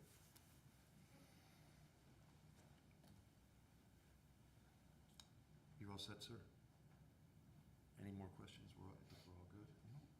All right. I'm just gonna say, I understand your concerns about the trees, but that's outside of our realm. We have nothing to do with that, and it's unfortunate. But I encourage you to talk with the property owner and see if you can resolve it. It's much better to do things internally than with the town involvement or with attorneys. So with that stated, we'll close the public hearing on that. We're gonna move on to item C. Let's just do a voice for that. Excuse me? Let's just do a voice. Oh, voice, we'll do a voice count to close the public hearing on that. All in favor? Aye. Thank you.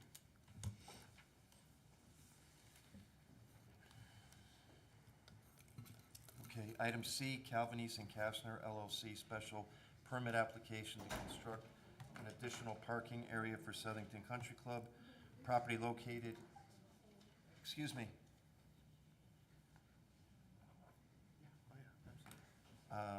Property located at 248 Savage Street, Zone R 2025.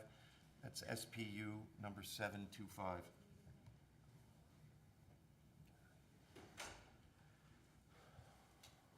Good evening. For the record, Brian Panico, Cole Civil and Survey, project engineer. So the existing parcel is 12.27 acres, former church and associated rectory, zoned R 2025. And this is the property at the southeast corner of Chapel Hill and Savage Street, directly across the street from the golf course. So we have come, I'm just going to move to, this is a blow up. Maybe. I think it's just a little bit behind me, but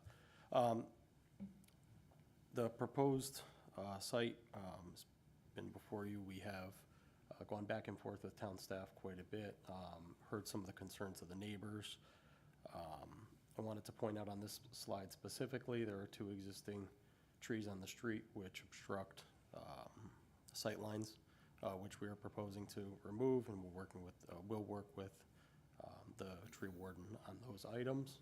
Also, this large tree would be removed as well in our proposal. Aside from that, on this existing portion of the site, which is our project area, we're only proposing to remove the pavement from about this location to the street. This existing curb cut that is there will remain as our new proposed curb cut. And so this is our proposed parking lot. It is 97 spaces. This is going to be additional parking for the existing country club and the golf course. Basically, overflow for the large events during the seasons, during the season that they have. Project site, you could see, is specifically dedicated to this kind of northwest corner of the site. And all of the existing buildings at this time with this application are going to remain. At this point in time, we're not proposing any demolition of any buildings or anything. This is just for the construction of the parking lot. And then probably the largest change to the plans that's been made is the extinguishing of the easement for the town-owned detention basin on site. The applicant is going to take over ownership of that and maintenance of that detention basin, where we have redesigned that entire detention basin. I know one of the concerns originally was how close that detention basin is to Chapel Hill. So we have actually moved the detention basin a little bit further away from the street. We've reduced the side slopes of that detention basin to 4:1. We are proposing a landscape berm the entire length of the parcel along Chapel Hill, as well as a vinyl privacy fence. So overall, substantially improving, I guess, the look of that. Basically, once they cut all the trees, everybody could see the detention basin. It's not attractive. There were concerns about the side slopes being so sloped and the limited shoulder, and basically you had the sidewalk that was hidden forever. Now you could see it, but it also now dropped off straight into a hole. That's all now being eliminated with this redesign. So again, that will no longer be town-owned detention basin. The easement will go away. The property owner will take over maintenance and responsibility for that whole system, and then drainage rights will be given to the town for all of the infrastructure that currently comes in there. We are also proposing to basically save and utilize the outlet control structure that's there. We've designed the pond in such a way and made it large enough that that can still be utilized. So there will be no impact to the road itself. We don't have to cut into the road to do this project. We need to extend one pipe that comes from the road into the basin because of the side slopes being much more subtle. The pipe doesn't quite make it far enough. The depth of that pipe, without, again, having to modify the entire drainage system within Chapel Hill and disturb that entire road, means that the basin has to still stay this depth. That's why we felt like the 4:1 slopes made more sense. So again, increased shoulder, the privacy fence, we have some substantial plantings around the whole facility. We've added lighting in the parking lot. That lighting, per our photometric plan that we've provided to town staff, does not impact any of the adjacent properties. We have zero spill into any of the other areas. We've also consolidated the crosswalk. We originally had one at the corner. We have consolidated the crosswalk to one crosswalk, both for pedestrian and golf cart access. And included in that as well, with some of the comments, concerns from both engineering, zoning, and police department, have taken more of a substantial look at intersection site distance and site stopping distances to that crosswalk. The recommended distance, safe stopping distance for a vehicle traveling at well over the speed limit at about 50 miles per hour or so means you need about 425 feet of stopping distance. So what we've proposed, along with the flashing beacons on the crosswalks, on this crosswalk, is also some early detection signage at about the 425-foot mark for pedestrian cart traffic. So that it gives drivers, obviously, as they're approaching this, a little bit of a heads up, and then they'll see the flashing warning beacons. We've also added some more substantial lighting at the crosswalk so that at nighttime during dark hours, it will be well illuminated. And again, all of these things that I've just described are all items that the applicant and the owner, or the property owner, is responsible for maintaining and paying for. So none of that is a cost to town staff. So with that, if there's any questions or concerns, I believe we've addressed all the staff comments. I know we got them, all of these revisions a little bit late, so I don't know that they've really had time to thoroughly vet them, but we're happy to answer questions, and then if there's any condition, make a condition of approval at this point.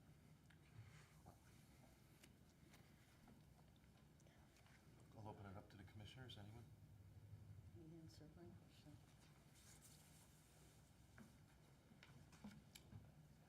I have just a general statement. There might be a question in there somewhere. The redesign, from what we're seeing tonight from the last meeting, were you addressing some of the neighbors' comments regarding the basin and privacy that the neighbors brought up specifically? Correct. I think specifically what we were trying to achieve was to just soften the appearance of what they had to look at. So with the vinyl privacy fence, which makes it where you don't have to look at a basin at all, the vinyl privacy fence to everyone may not be the most appealing thing. And so by putting a little landscape berm in front of that with some plantings on it, it kind of gives you the kind of the best of both worlds. And again, this is no longer going to be like, let's plant a bunch of arborvitaes in front of it, let them grow to 50 feet tall and not worry about it till they're too big to manage and they become an eyesore. This is going to be managed and handled just like the golf course and by the same kind of maintenance staff. So it'll be kept very nice. All right, well, if there's no more questions here, is there anyone from the public that would like to speak on behalf of this, or no?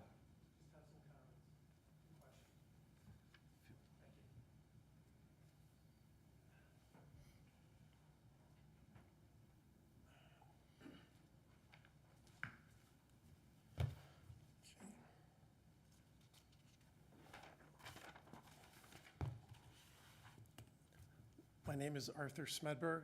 I'm at 24 Chapel Hill. I'm directly across. If you look at the lower piece on my house, looks directly into the existing and the proposed detention pond. Thank you for letting me speak again. Appreciate it. To be clear, I'm not opposed to this I'm not opposed to the parking improvement. Late this afternoon, I happened to go out to the website because I've been checking it daily, and I see that there's been some revisions, which is good. And I could see that they were dropped later today when I did look at it. I'd like to acknowledge that I do see a lot of the changes that we had brought up and discussed from the last meeting. However, they do bring a couple of questions. The detention pond, the detention basin is now being expanded, right, to incorporate one larger basin, which is good. Instead of looking at two, I'm looking at one. There's a question, though, I have about the existing trees that are in the back look like they're going to be coming out now, right? So if they are, and you have a 6-foot privacy fence and all the nice tree plantings around it, that's good. But now we're going to look directly into the existing church and hall. Whereas now, whatever was there had a nice little screening, which was good. So I think maybe if there could be some consideration to maybe getting up a little higher type of a screening, because I'm looking directly at it, right? So will the existing tree line be removed because of the new privacy fence? And I could see that that was it on this. I didn't see this particular drawing on the website. I'm going to have direct line sight at the church on the hall before any improvements are made. whenever they decide to take that down. Signage, I'm gonna move over to the signage, right? So the new crossing, love the fact that they moved it to one crossing.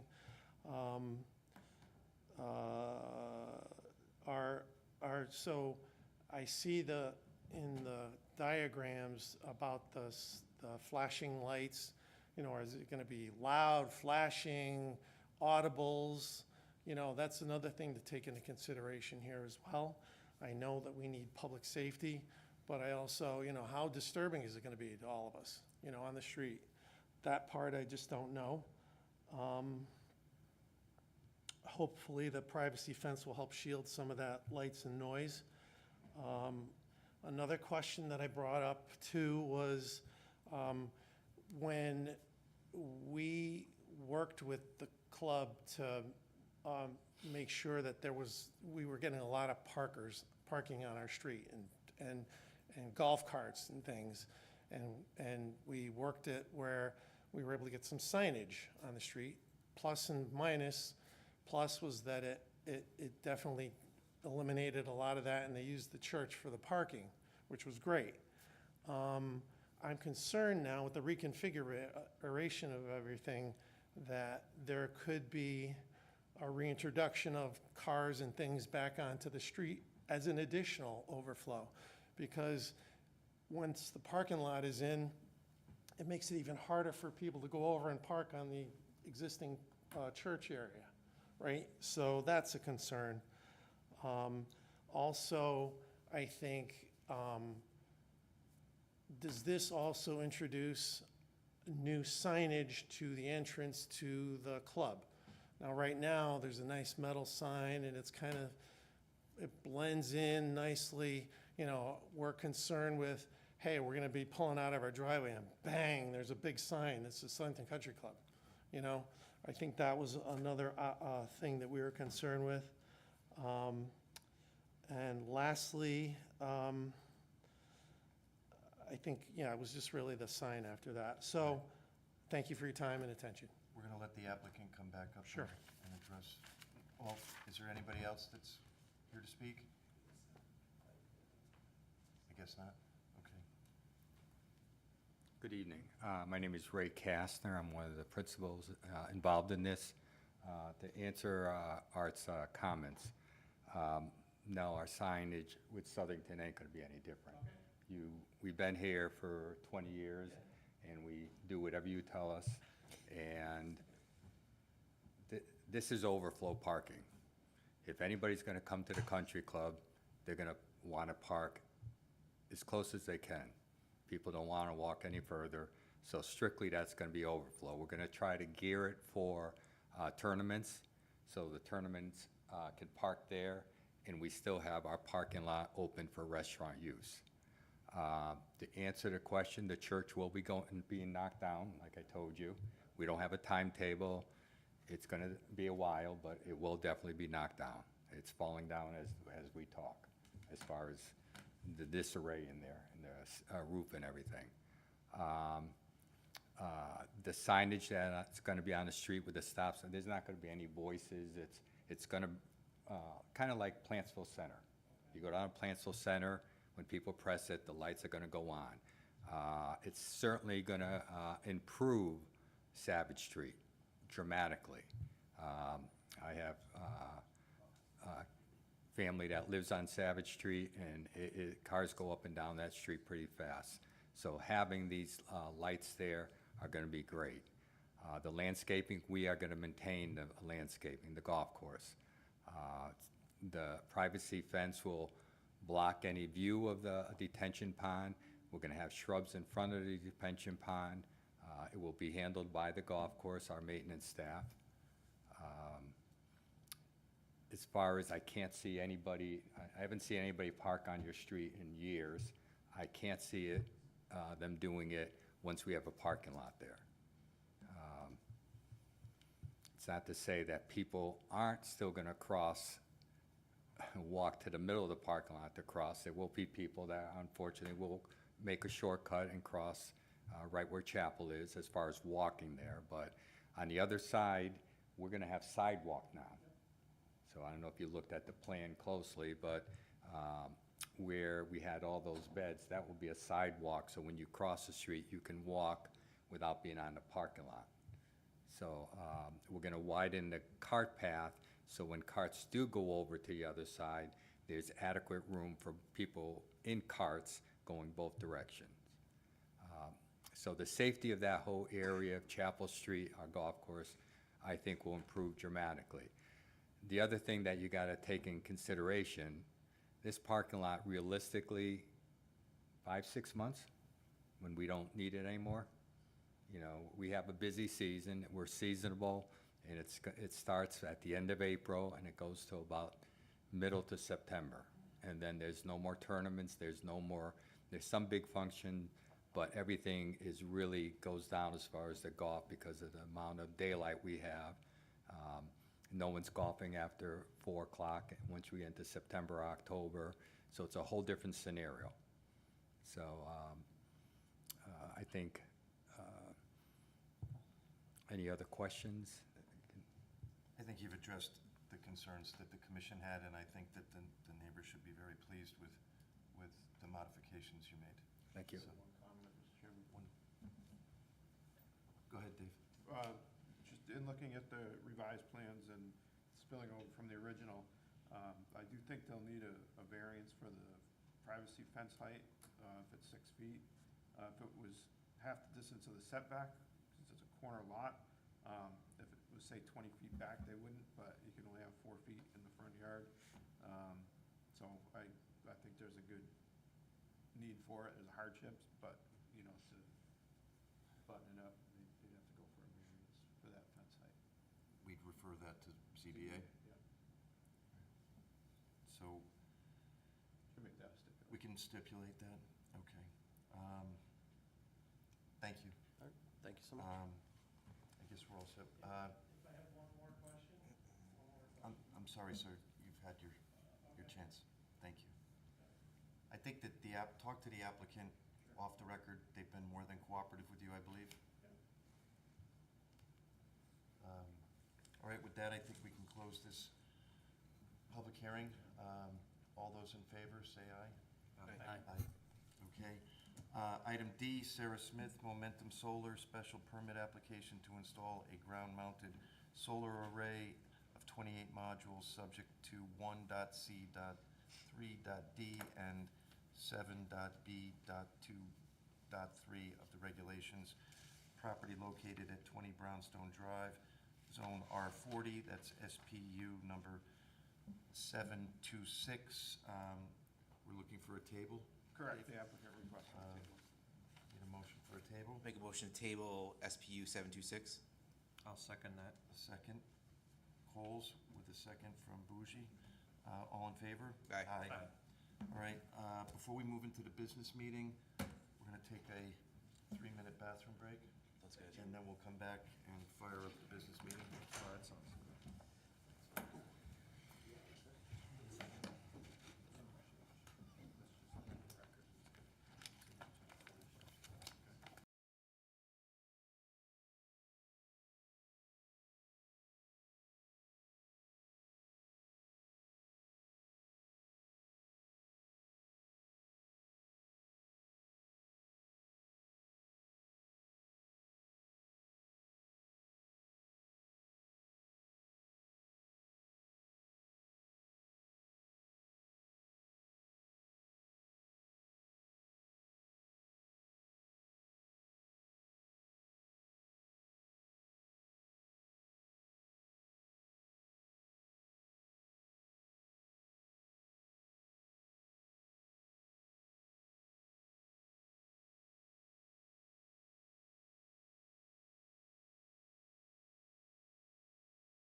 business meeting. Item A, Southington 2 LLC petition to change a zoning boundary district from I-2 to B-zone. Property is located at 682 Curtis Street and portion of 115 Summit Farms Road, ZC number 585. We're going to continue this public hearing until April 21st, as requested by the applicant. Need a motion? No? All in favor? All right. Okay, motion passes. Forgot I had that thing. Okay, item B, Isaac Diaz Soto. Innova Modern Design and Build LLC, special permit application for parent-grandparent apartment addition, property located at 1286 Mount Vernon Road, Zone R, 20/25, that's SPU number 727. Looking for a motion to approve. Make a motion to approve. Second. Got a motion and a second. Who was the second? Don't be, Zach? Can Okay. we do the steps on both? I was or gonna either say, one? Yeah. there's Either- You can do it on stipulations. both if you want. So you have to amend your motion to include the stipulations that we discussed. Motion to approve with the stipulations previously discussed. And second? Second continues. Okay, Dave, can you call the roll, May I have a please? discussion, please? Mr. Chair, may I have a discussion? Discussion? Any discussion? Yeah. Okay. So I have some concerns with nothing about trees or anything like that, but I do have a concern about how this addition matches to the existing structure. The existing roof line is 20 feet. The roof line of this garage and in-law apartment is 30. It's not even close to what is existing, and our regulation is pretty clear on it. It should match, and that's just not met here. So I'm not satisfied with the way this is as presented. Okay. That's it.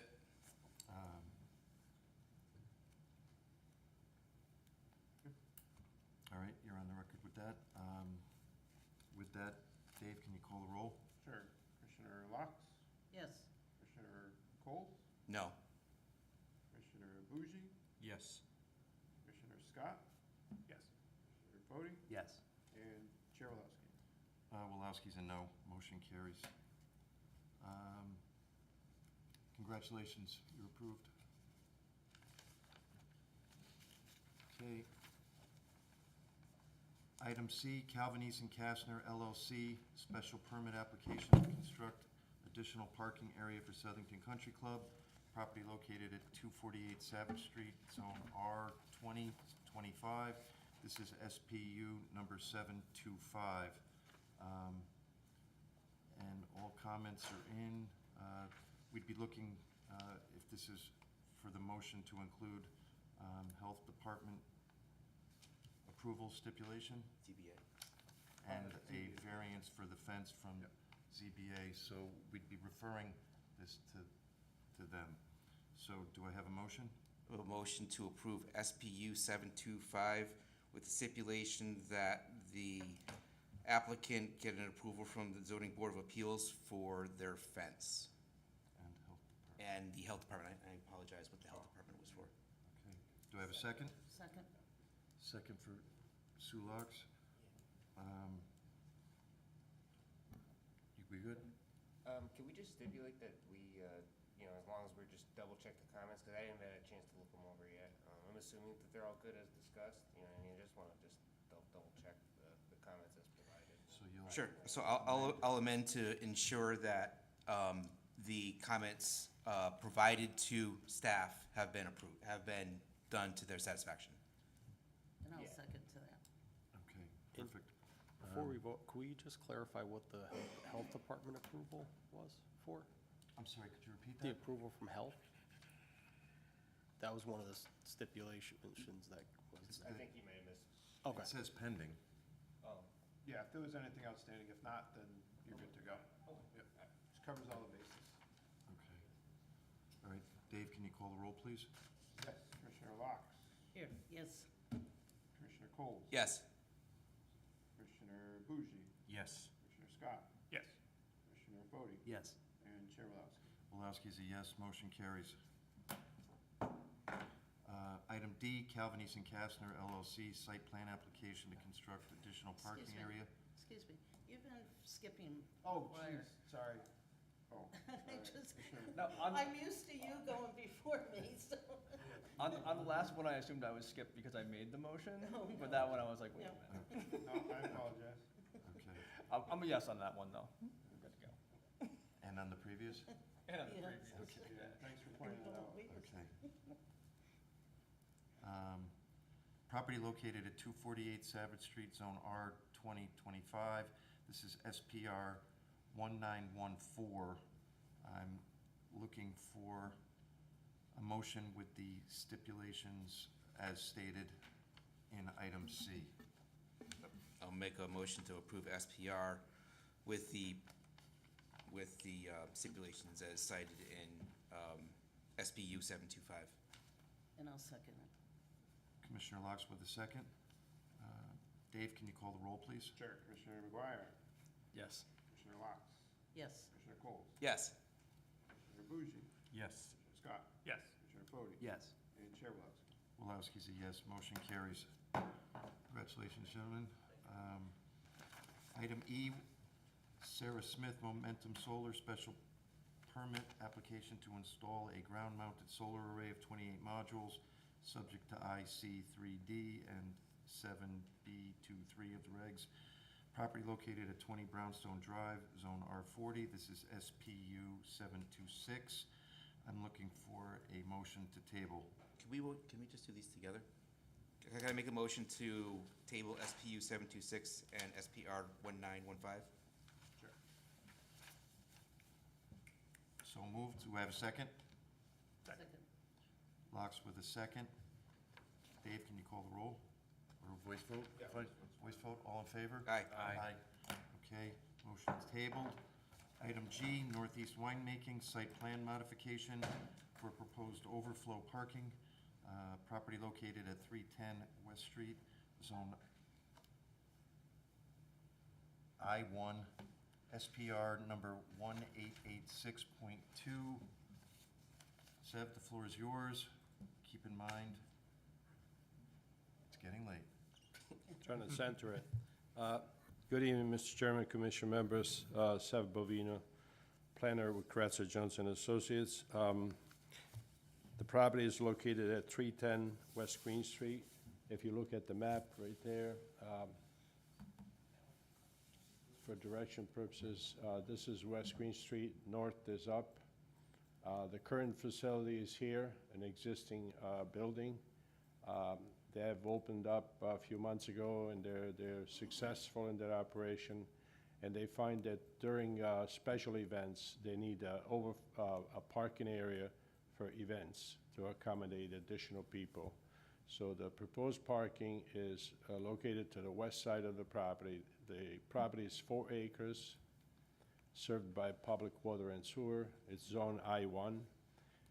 The proposed parking is on the west side of the property, and the access will be directly across the existing driveway crossing here that takes you to the front of the building. There's a proposed stop sign at this location for people coming out to make sure they stop and look before they make the turn. The appropriate drainage is shown on the plan with a detention area to meet the zero increase in runoff. We have landscaping along the west side and other portion of the property. Proposed lighting is shown on the plan. All the appropriate details for erosion control, the planting details, the appropriate notes regarding calling the planning department, engineering department before any activity starts here. We received wetlands approval. We received staff comments from engineering and planning. We responded in writing and made changes to the plan to address their concerns. So at this time, if you have any questions, I'll be glad to answer. Okay, I'll open it up to the commissioners. Any questions from the floor? Seeing none. Is there any additional lighting going in? Yes. Okay. There'll be light poles along here. There's already a connection at this location here. Okay. Caleb? Is there a sidewalk required for this? No, the sidewalk was waived on this entire property during the previous site plan.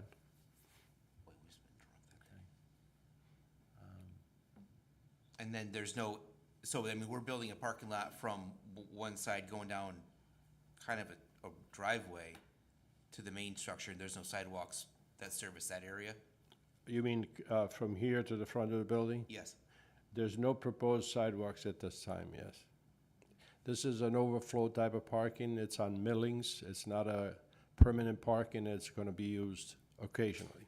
Right, and I understand that part, but there's an existing driveway, and folks are gonna be walking from the overflow parking to the main structure, in the driveway, Yeah, to they're gonna the be- area where the main parking lot's gonna be. So the vast majority of traffic is probably gonna be going in and out through that area, exposing pedestrians potential harm. That's what they do now. The people that park here, they have to walk through the parking lot to get to their front doors. And the expense related to that sidewalk, the applicant at this time was not willing to entertain installing a sidewalk because it's, at this location here, it's not too far from the building. As you can see, the distance is not too far compared to what they have to do now. There's parking right in this area here. It just seems like a bad idea. How often do you anticipate the overflow being used? It's on maybe once a month, Yeah, twice a month. It's like large events. Yeah. The property, the business is doing well, so. During the week, there's nobody there. Right. And that's not the time I'm worried about it. I'm worried about it when there is people there. No, I understand. I understand what you're saying, but I think in the spirit of an overflow parking lot out of Millings, I think it would be a little bit excessive to require a sidewalk. They could crosshatch it. Sorry. What's that? They could crosshatch the pavement through there. They just paint it as a crosshatch. We could do a process, because it clearly was the expense, because I did mention to the applicant, and And I'm, to follow that, if I may. Yeah, he thinks I said process. No, he's saying to crosshatch it, to paint it. Paint the Would crosswalk. Paint the crosswalk on it. Just oh, yes, And yeah, that's, if I could one-up them, I'd be happy with that. If there was some sort of a pathway, Yeah. even if it's not concrete, if it's not, if it's Tillings on one side, Well, then you may have to enter into ADA compliance if you're encouraging people to use it. Ah. So it's a little different there than strictly going across a pavement with stripes, gotcha. however you want to handle it. Chair. Yes, sir. I do just want to note that this is also addressed by the town engineer as well, as suggesting that there be a sidewalk for pedestrians. So this is something that we've had a concern about and the town had a concern about, so.